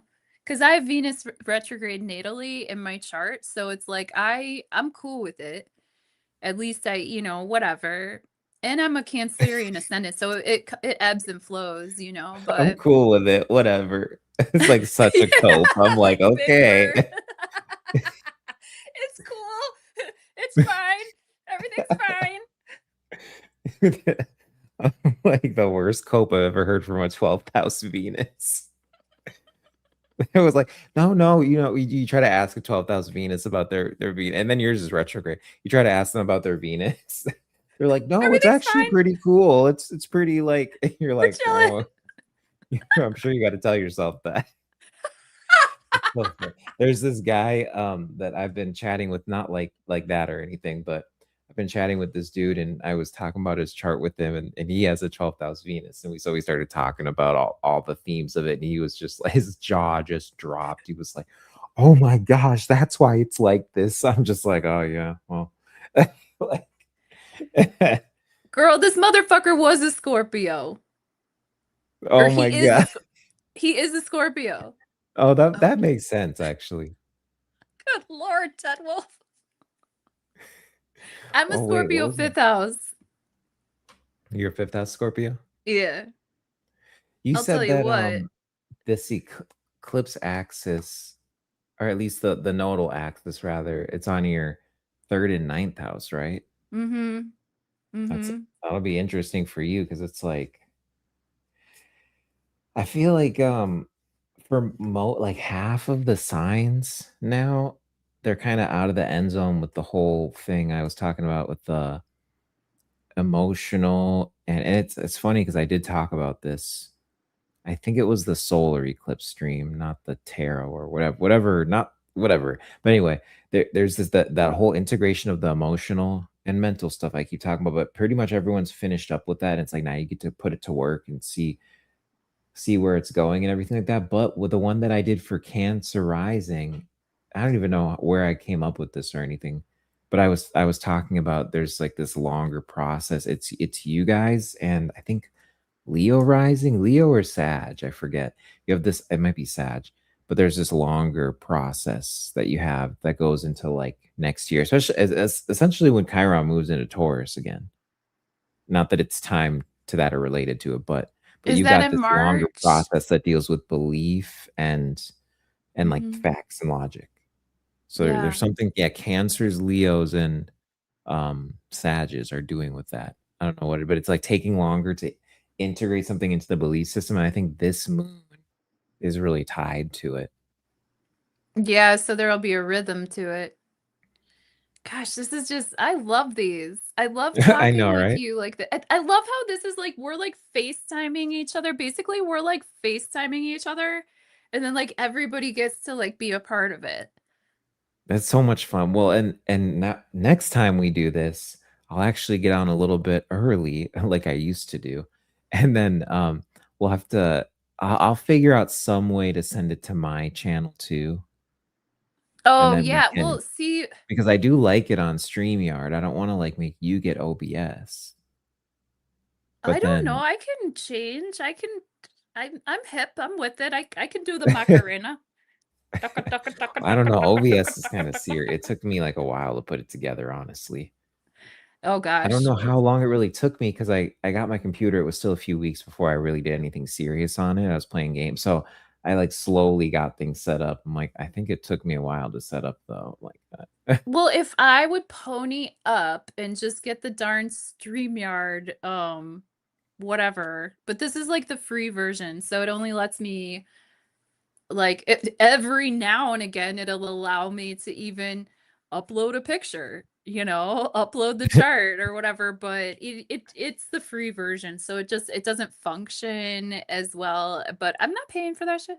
But I mean, I might, shit. It I could gotta get see us if I to can use stream to two locations. Jesse's. Jesse said I can use his, so I gotta see if that offer's still good Mm. because his is paid for. So it's like, Well, maybe he wants to talk.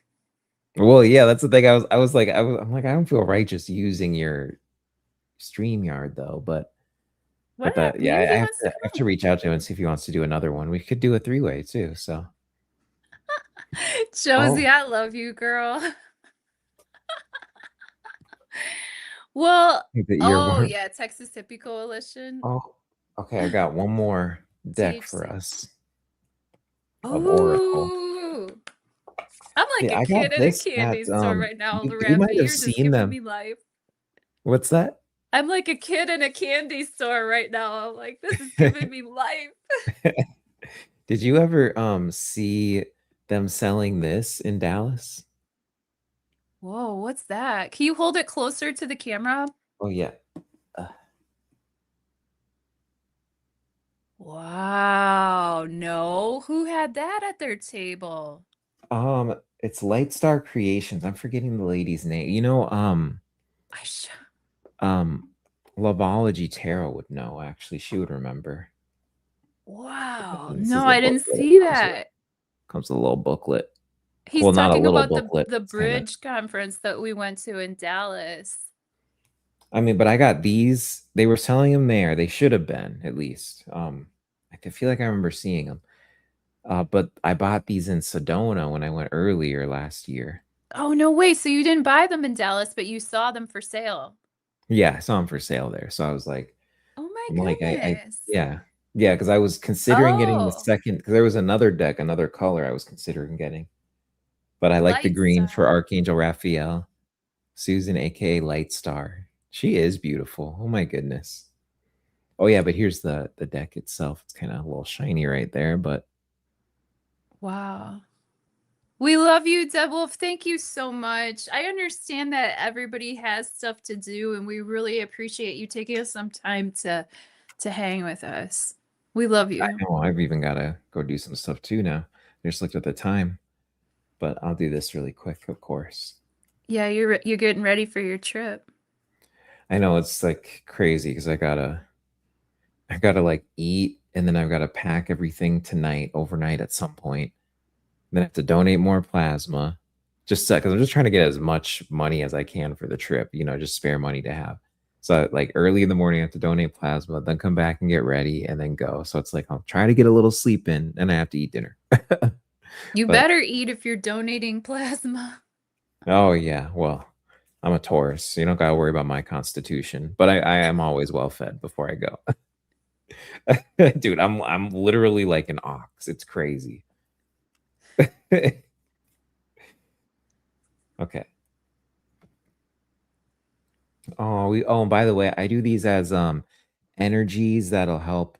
We can embrace them. They can help and assist us through essentially it would be through the eclipse. And then I would also say with these that whatever this eclipse, the 6 month period this eclipse is going to bring up, these are good energies to dip into. Okay. Oh well, I pulled two. I was only going for two more anyway. So we have innocence, and I'll Oh. show these all: innocence, magnetism, and reconnection. And I feel like this is just going perfectly with what we said already. But let me show the first card: innocence. We've got these like unicorns here. There we go. Oh. Little unicorns with pink hair, the white unicorns, unicorn love, innocence. I love that. Wow.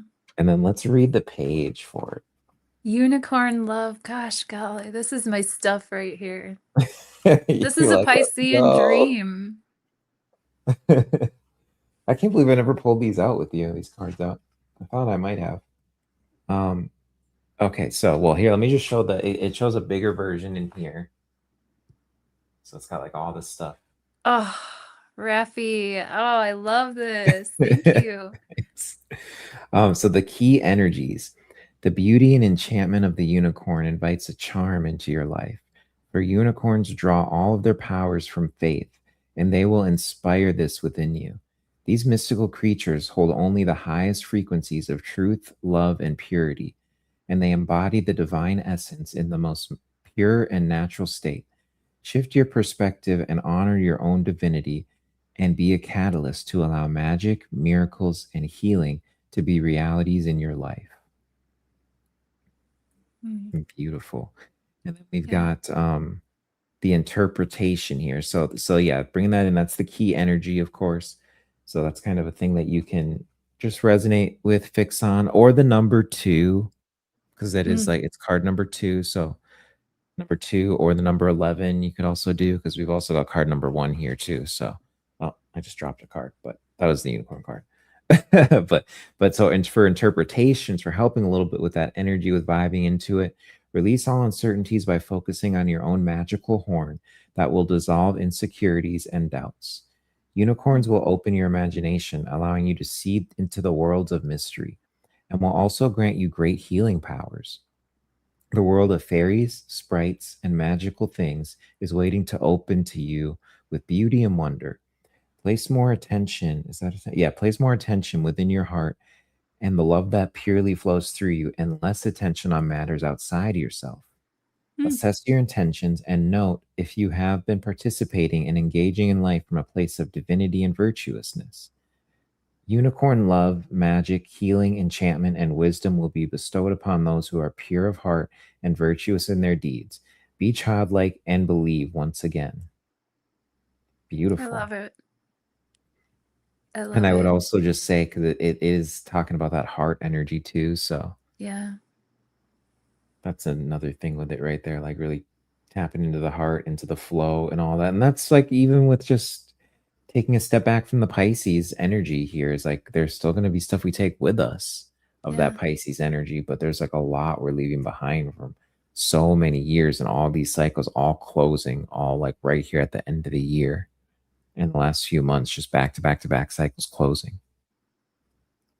Um, oh yeah, we had number one as well. Oh, and then there's realignments you can do. So I'll read a couple. There's like a lot here. I'll just read a few, but like you can do heart meditation, magical and mystical studies, pink lotus and vanilla essential oils, orchid and Ooh. pink daisy flower essences, Mm. rose quartz crystals, green aventurine. I love green aventurine.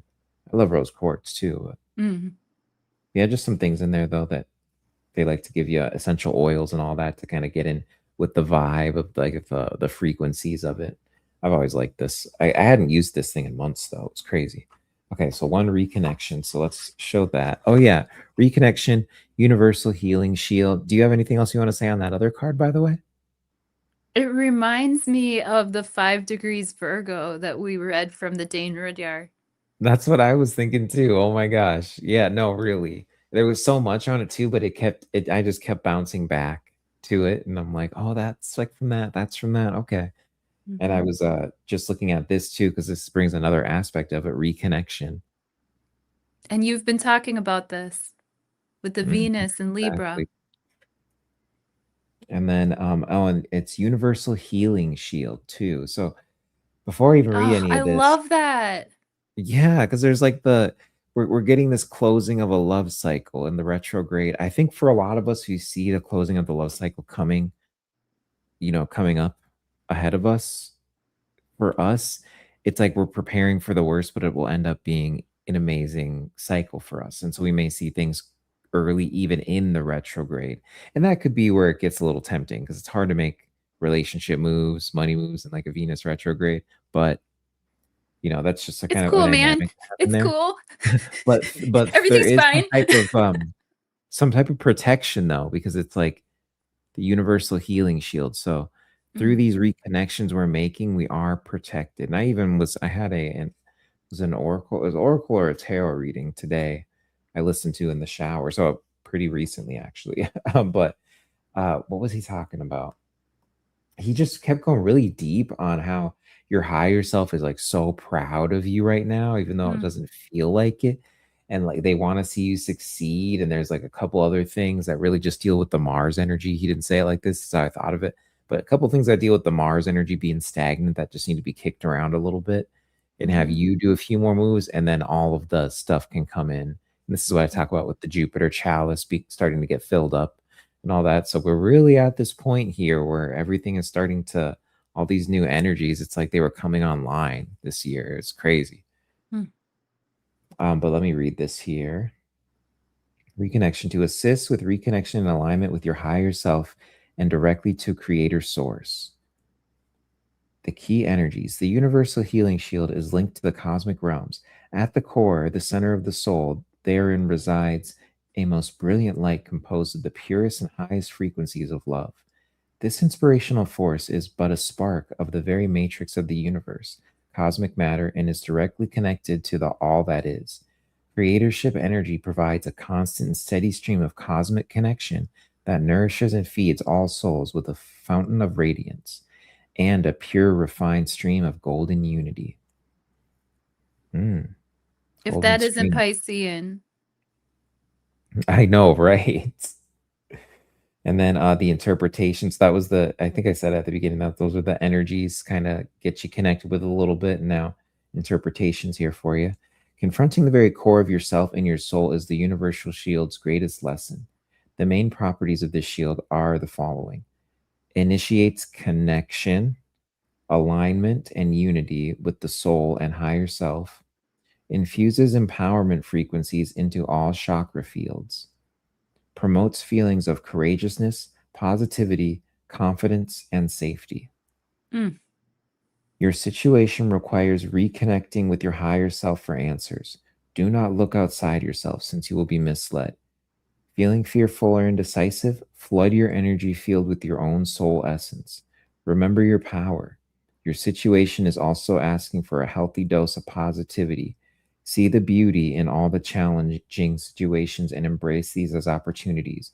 better than hindrances, rather than hindrances, excuse me.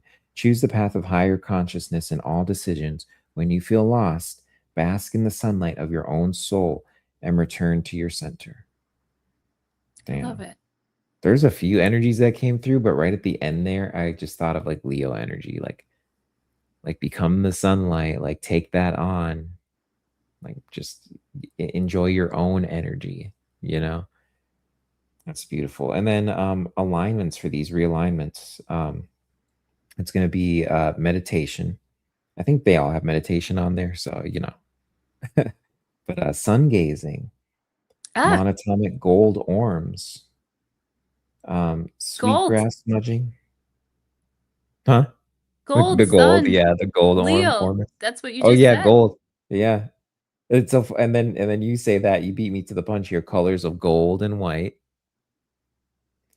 Sunflowers, frankincense, white lotus, um, frankincense and white lotus essential oils, El Campan and golden iris flower essences, golden healer quartz. I have one of those downstairs. Tiger's eye. Hmm, beautiful.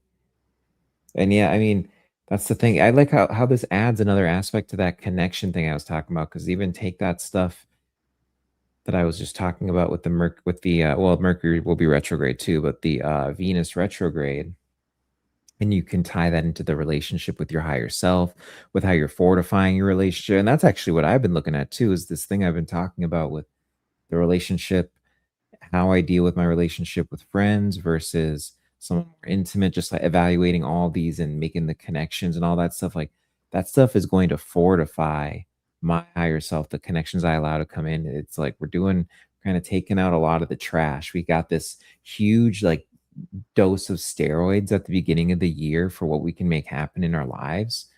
And so we got to see that, but now we see where all the gunk is building up. And so this gets into your point here with the parasite cleanse, or like a toxin cleanse, parasite cleanse kind of thing. That's like kind of what it is right now. That's what I'm feeling with this energy, with the cards we're getting, with the placements we have. Mentally, It's really spiritually, emotionally, metaphorically, all of the ways. hmm And literally, and literally. yeah, really. And then and it's just it's so funny too with that Pisces stuff in there because that's like I mean, some of my deepest parasite cleanses, which aren't even doing anything crazy, like taking anything. Like I can just fast. I'm crazy Taurus. I'm an insane Merlin and Longo said that like don't never trust a Taurus who like doesn't eat or something like that. No, I can fast for like 5 days or something like so it's bad. Like don't trust my Taurus willpower. Or I should say don't test my Taurus willpower. Oh my, I was going somewhere with that. Oh yeah, but when I was cleansing the most of my like all these time frames we're bringing up, cleansing the most of my parasites was also especially the 2023. Yeah, 2023. And there was also yeah, and there even would have been a time in 2018, which is separate, which that's the Venus, of course, but it's interesting. Wow. What say you? I mean, you already are the one Well, who already said it. I didn't know if you had any more to say. I literally just said out of my mouth to one of my family members today, I was like, you know what I really need is a cleanse. Yeah. That's what I'm So wanting too. It's like letting the water flush, flushing down the drain, taking the bath, enjoying it, enjoying the creature comforts, but then letting it wash away. And then, after this moon and once Monday comes, it's time to get back to work. yeah. And that's kind of what I think when I get back, that's what I want to do too. Cause it's not like there's gonna be hella drinking out there, but there's gonna be some drinking. Like I'll drink and everything. And then for the eclipses, I've always told you like my thing is I smoke during like between the eclipses and stuff. So I'm like I'm gonna stop with that when that's been what's really been tying me to my 12th house, by the way. Is just kind of like always being high. Yeah, weed. Right, like you kind of you just go some wacky play. And now I think they put something in it. I think you need to be on it for like a month or two before you notice the effects. So that's why I like doing my eclipse season thing. I don't notice it, but I can like sense it a little bit. Um, Well, yeah, there's because you get something. that store-bought weed, don't you? Yeah, Yeah, that's well, store-bought weed. not Man, all I of don't it, know. but I mean this go around maybe like 70% of it. Oh my Because my gosh, brother I've been doing this, like, I've been doing this. The past couple days, I've been doing that's this. so funny. My niece, she just asked me today. She's like, "Titi, what are those?" I'm like, "They're cloves, baby girl." I said, "Smell it." I'm like, "You'll recognize the smell." She's like, "Yeah, I've smelled this before." I said, "Yeah, we put it in apple cider and it's a spice we put in apple pie, like whatever. Like usually you found it ground, but I was totally doing that." That's so funny. It's funny how the symbols like yeah, I love having psychic friends. Right. Dude, it lines up. It's crazy. No, shit, what was that? Oh, what was I saying? Crap, I thought of what I was saying right You were before. saying that when you get back from this trip, you were thinking that, Oh yeah, the just kind of yeah, the whole idea of cleansing, but how into my 12th house I've gotten just smoking a lot because I've been so clear for so long, like since last eclipse season. It's like weird again. So it's like reminding me things about 12th house, like modes of thinking I have and all that. It is like for me, it feels like it's tying up a bow and maybe because I keep using that, but then also there's this kind of you're tying you can't tie up the bow until you've taken out the trash, or like tied up the loose ends, that kind of thing. So we're dealing with both of those energies just to give people a real world example. But no, I've been feeling my 12th house for sure. It's like fun. I've got an interesting relationship with the 12th house. I think you're everyone tying up does. the trash bag and you're tying the bow on the gift. Yeah, yeah. Because Uranus, you're doing two things at the same time. Oh man. I'm telling you, I'm double fisting it for 7 years. Double The last fisted it card for this is seven a years. perfect last card too. Magnetism. Oh, heavens to Betsy. That's beautiful. Yeah, it's like a crystalline angel. Yeah, Telos crystal Telos avatar. Crystal Avatar. 24. So you can have the numbers 2, 4, or 6 right there that are calling out to you when it comes to this energy. And this is over the next 6 months, but especially the next like week or two. What was the other thing? Oh yeah, I was just saying I was gonna take a look at her. Yeah, just like a crystalline lady. She makes me think of what's her name? Emma Frost. Is that her name? Emma Frost? You know me, I think I live that's her under name a is Emma rock. Frost from X-Men, and she's a telepath. But then whenever she doesn't Ah, want other telepaths to go inside her, she just like turns into Diamond and it blocks off other telepaths reading her mind. that's It's crazy because I was literally just thinking about remote viewers the other day, and I'm like, I feel very strongly that something I was born with because I don't do it on purpose, but I think that I have like a diamond shield of some sort that like there's a certain part where they can't. and they're trying to get through. Well, it makes sense with the story you told earlier because it's like total remote viewing realm, all that stuff, UFO, alien, like dream hunting people, all that, and then even the gate program too. And I think because for you was it gate or was it something called something else? Well, I was in one called Soar. I think Gate was prior to that. Our friend Josie was in Gate. I think I was in Gate when I was little, and then it started to be called Soar, and then it was called something else too, I So think. I must have gotten it when it was called something else I don't because I was remember what doing it was after the Soar. person who was having the gate recall when we were talking about that earlier.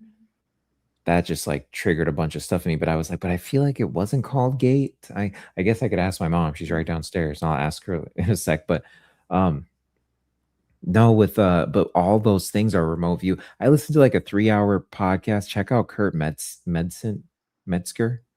Kurt Oh, that Ra, Metzger. our friend Ra was on his podcast. Um Juan on Juan was on there and Rob, which Rob? Ra Castaldo. Ra. Oh, Raw. Okay. Yeah, Hmm. Raw. Oh my gosh. Yeah. Yeah, Yeah. Kurt is really he's cool. I just found him 2 months ago, maybe 3 months ago. Like he, Ra, he emails me and he's like, "Yeah, I was on this podcast, this one, this one." I had no idea who half these people were. I had to look them all up. Yeah. I'm too busy doing chores. I love being on YouTube, but like as much as I am on YouTube, you guys would think I would know more, and I don't. Right. Just let the autoplay take you away, right? No, I just pretty much look at the videos that our friends post and then I'm out. Sayonara. Real G. Yeah, Um, I don't what eat was what the I? algorithm feeds me. I gotta let you guys give me a snack. We'll So curate it for you. yeah. So please tell us about the card. Sorry, I got off Um, tangent. oh no, I just think of that the Emma Frost lady from that how she turns to diamond and then it's like it's talking about magnetism too. So what were you like I'm just saying that because I don't know how I'm gonna relate it to that, but I'll probably know after. But yeah, she's a cool little lady here. Crystals. Think of crystals. It'll be interesting. Well, actually, let's skip to the crystals here and see Oh, what it Captain. says. Yeah. Um, oh, interesting. Salt lamps and drinking water with crystals. Hmm. But then for down in crystals, it says all crystals, particularly angel aura. So it kind of seems like it's a cleansing of the aura, maybe about with who you let in, allow in. The key energies. Sending a blessed embrace from the crystal temples of Telos. We are the crystal avatars. Our energetic divine power creates a dynamic matrix of crystalline light. We serve the cosmos by infusing our light into the auric fields of those open to receive. The source of our energies are contained within crystalline based structures that reflect beauty, clarity, and strength. We embody the perfected state of refined frequencies, and working with us will assist you in clearing your spiritual channels and imbue a cleaner and refined energetic field. That makes sense. Hmm. And then interpretation. You are being guided to work with the crystal avatars from Telos and their crystalline realms for healing. You may be experiencing remnants of past negative programs that are circulating in your mental fields, which are subconsciously affecting your situation, emotions, or physical body. By working with crystal elements and currents, your auric field receives new upgrades and templates that magnetize, elevate, and enhance your energy. You will strengthen your overall outlook on your situation so you can make more clear decisions. It's time to charge and resequence higher frequencies and new intentions directly into your crystals. Be open to receiving new vibrations via your subtle energy bodies as you are growing more sensitive to vibrations around you. Purify your auric field clear from disruptive or destructive energies that Hmm. may be hijacking or siphoning your energy. Mm, Yeah. nice. And you got, of course, the page right in there too. Oh, beautiful. You That know matches I have it on my perfectly. root chakra. I be staying I be staying with my amethyst. You're like, oh God. It's warm because I've been sitting on like You're when like, they no, tell me stay. to sit and spin. See, and that's like totally a remote, like say an untrained remote viewer type of thing. I don't you should do you watch Elizabeth April? Do you check her out? I didn't even know about her until this is probably another thing like 2, 3 months ago. But she's a remote viewer and she just talks about her experience being a remote viewer and all sorts of things like that. But like we could go deep talking about just her, but she even talks about practices like that just to keep herself in her body that she uses to keep herself. So it's like funny, you're like keeping yourself, from kind of getting, and it's not even that you'll have a full astral projection experience, but you'll get a little loosey goosey, right? And kind of Right. like linger around. Yeah. And so, but I feel like I don't know. I feel like I'm not even in that kind of remote viewing type of. I do much more dream work.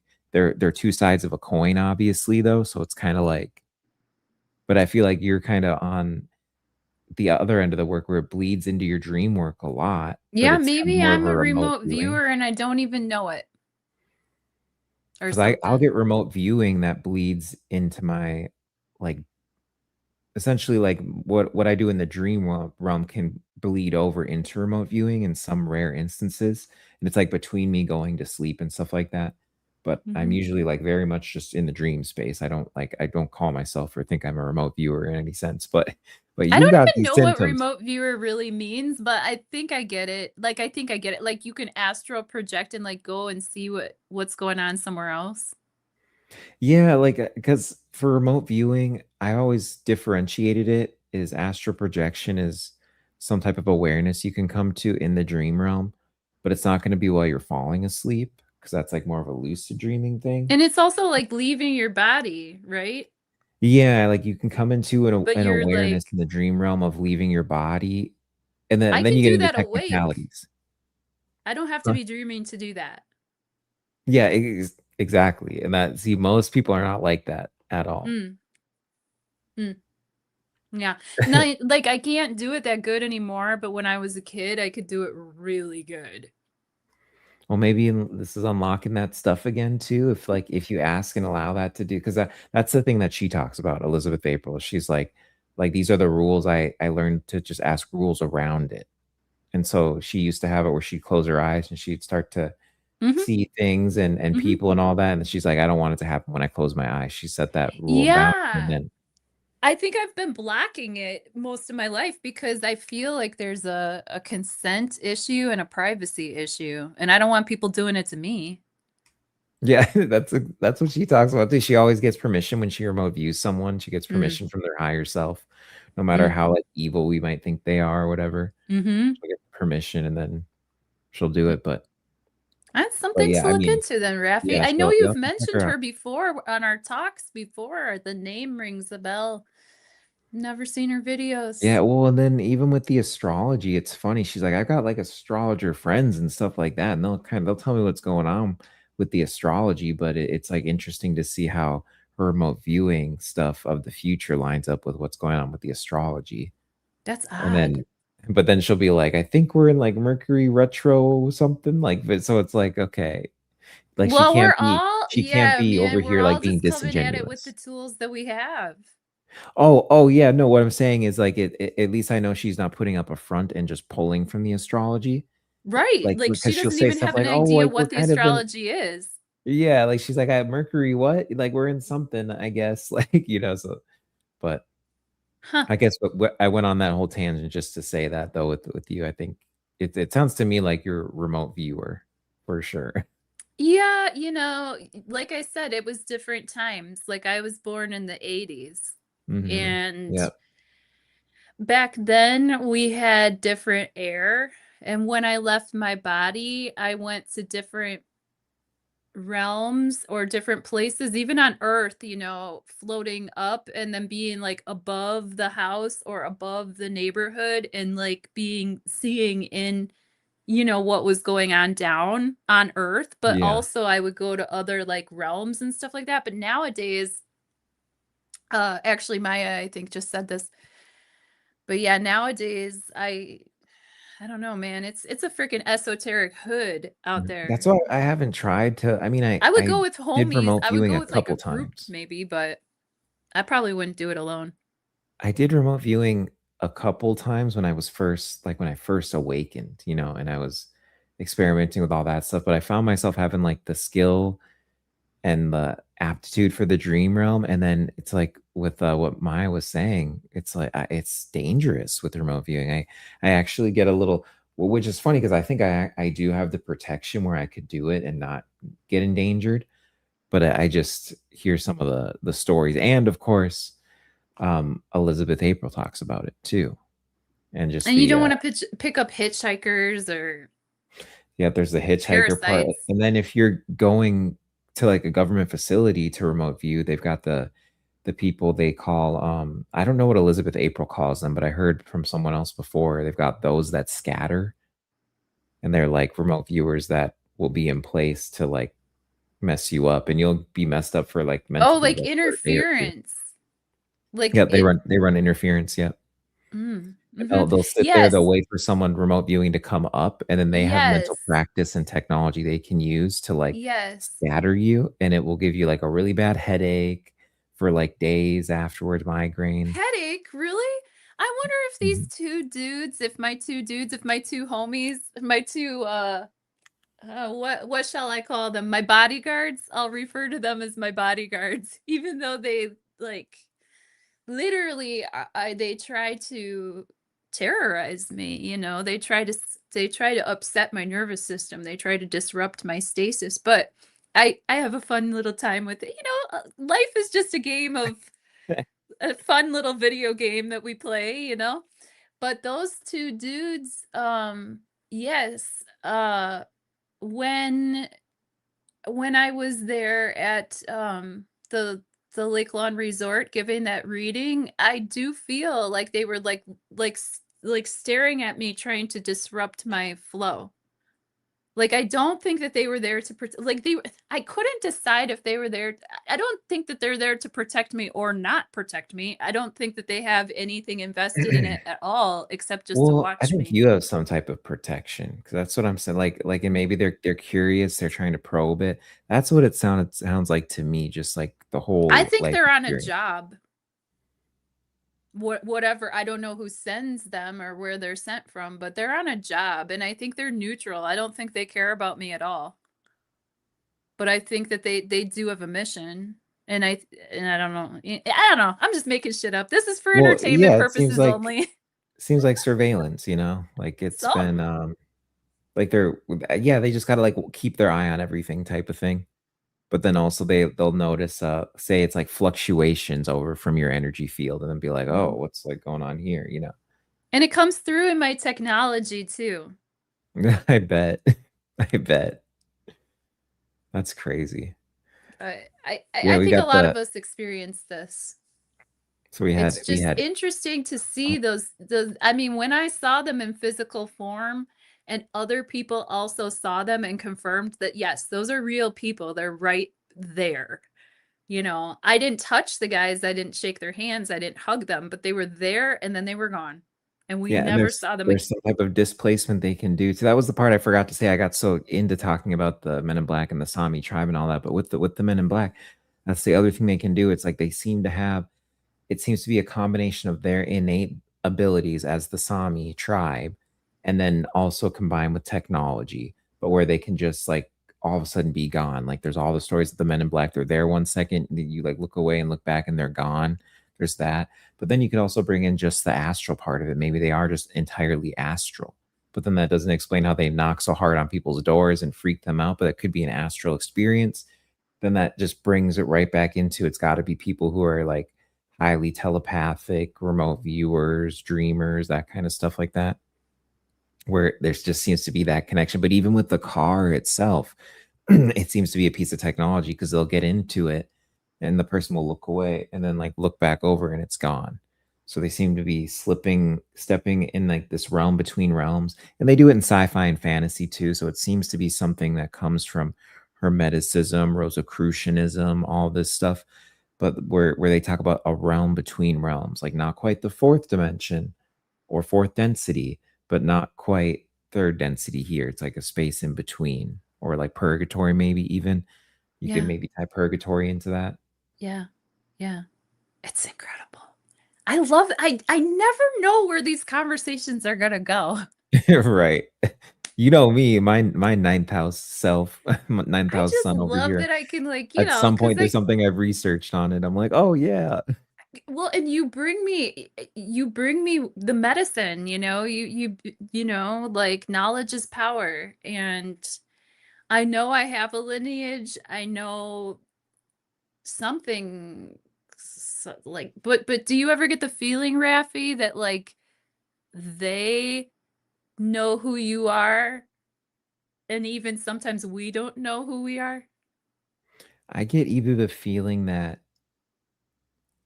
they they've almost like figured out who I am. I don't know, they've almost figured out who I am, but either someone within the government, if you want to call it that, has been protecting me, or my higher self in some type of way has been protecting me, whether it's in the dream realm or in reality or both, probably, you know. Like that's kind of where I've landed because it feels like I've been hidden away and kept obscure for a time to step into the light. And it's gonna have to deal with Yes. world events, I think. Yes.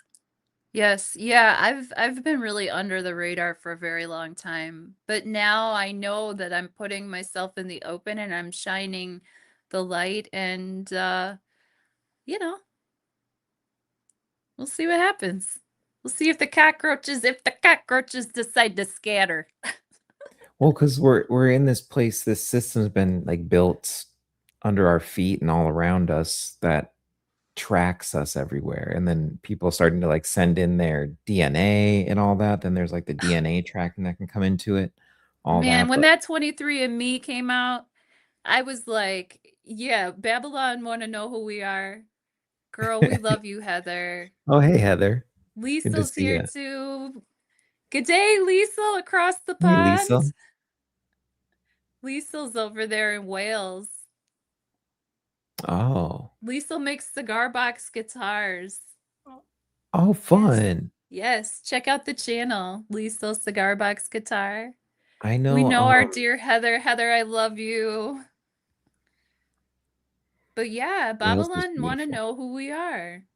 Well, Oh Raffi, yeah. I should let you get packing and everything and get to your dinner and snacks and everything so you can get ready for this awesome journey.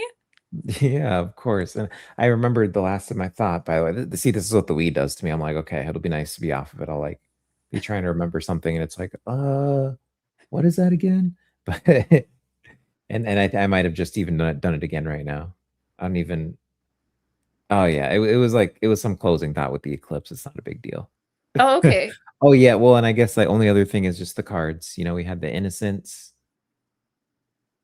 magnetism,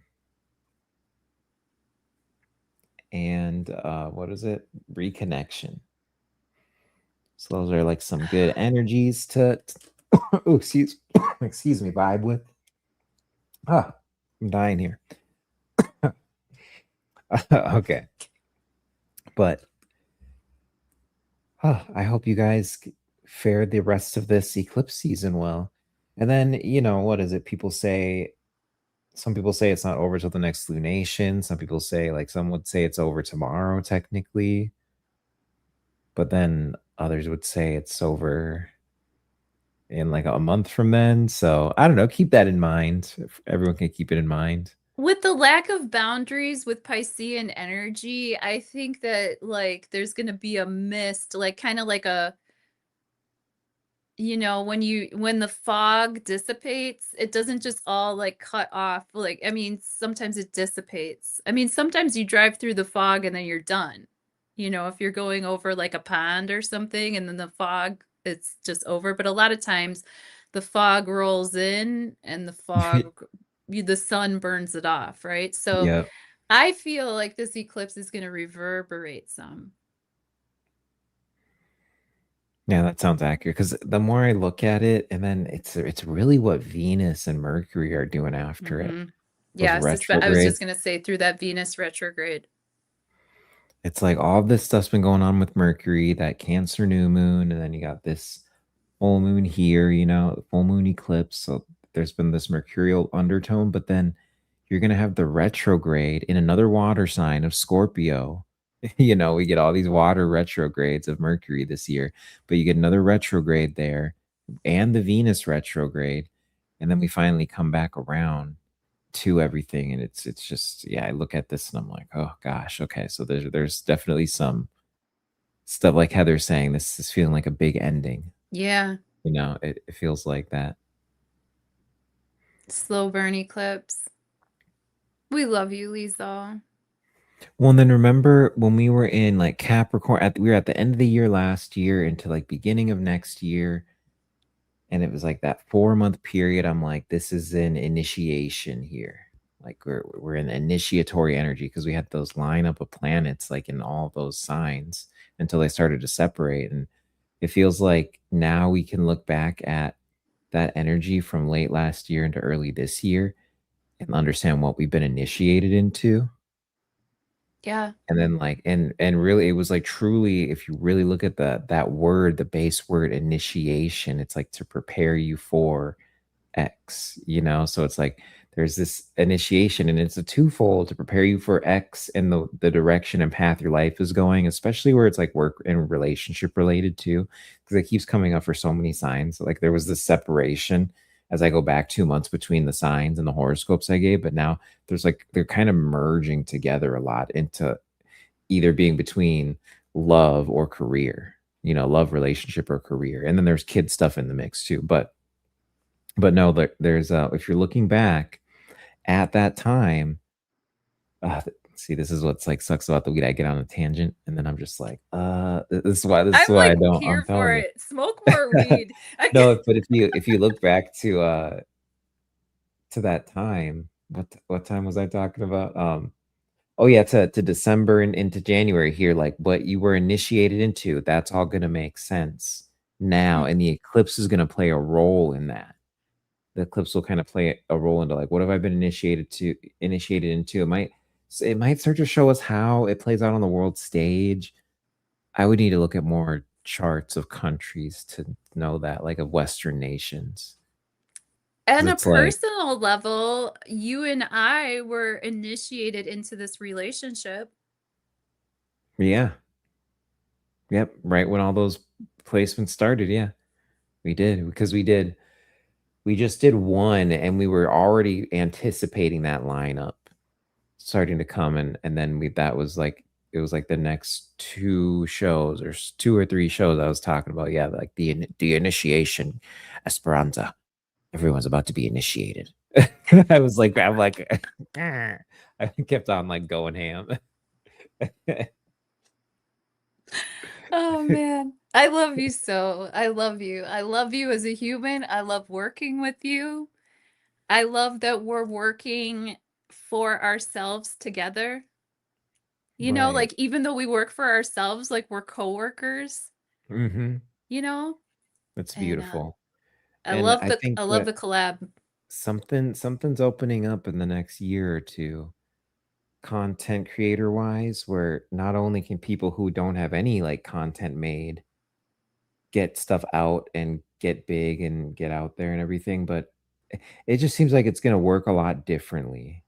You're going to have it be more of a localized algorithm, perhaps localized algorithm or some way where it becomes more local on your Instagram and all that stuff, X, YouTube, everything like that. There's that part of it, but then also some change upcoming that's gonna it's just gonna enter it, like kind of gives me eclipse energy, honestly. I'm not saying it'll be this season here, but this energy of like creating an opening for people on like, yeah, a totally new platform, but then with the existing platforms as well. So it's MySpace. kind of and that's just like MySpace. it speaks to new, MySpace. yeah, the MySpace. Yeah, I'm like waiting, I'm like, let's Because I've go, been dude. talking about that. I started talking about that last April. And that's the time period that you were talking about looking back to. I think MySpace is going to be Yeah. lit. Dude, and if you have to think about it, if they're thinking of coming back, it means they think they can make money doing it. So they have some things up their sleeve they can do, even if they just make it like all the other social media sites. It's like it's still an extra, but there's some interesting openings, something like that can create in society. Plus, whatever AI stuff comes out. So I wanted to throw that out there for people, Yeah. just with because that's yeah, There's options. There's there's a options. lot that we can. So if you're feeling like that, like you got this thing you want to do and show it to the world and Yep. just see if you can make money, just get started on it and Well, if then look at what StreamYard and opening what YouTube happens. keep glitching, you go and catch my ass on MySpace. Oh my god, right. Dude, it's StreamYard, and I know StreamYard for the last like 2 weeks has been terrible. Garbage.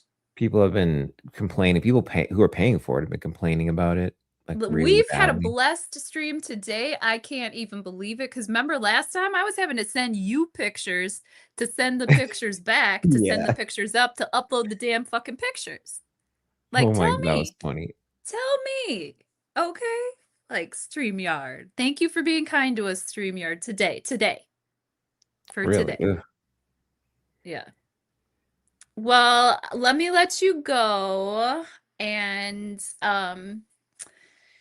I guess in closing, like I just would I have a prayer of love and thanks and compassion for ourselves and each other and everyone around us and blessings to you on your travels, safe travels, and may the diamond of protection connect us to our crystalline selves and shield us from Mhm. unnecessary static and interference.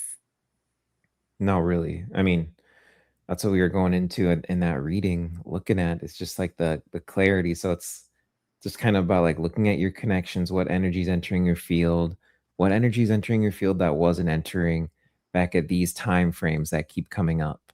And then that's how you just know, trust in yourself, how it said, lean into your own energy, get more of your own energy, and then you can cleanse and purge the rest and make it through whatever the eclipse is going to bring up for you. Thank you so much. Safe travels. Oh yeah, thank you. Yeah, I hope the plane doesn't crash. Guys, don't let the plane Stop! crash. We're all going to go down. We're all going down. Ain't nobody got time for that. Oh my god, I gotta pull the bridesmaids scene. Just like there's a colonial woman on the plane. She's churning butter. Raffy dude. Oh my heavens. Look at this chick like, oh. All right, I'm gonna push the end stream. Love yous. Thank yous. I love you. I won't even say anything else. I'll keep going. Bye. Oh my Oh, god.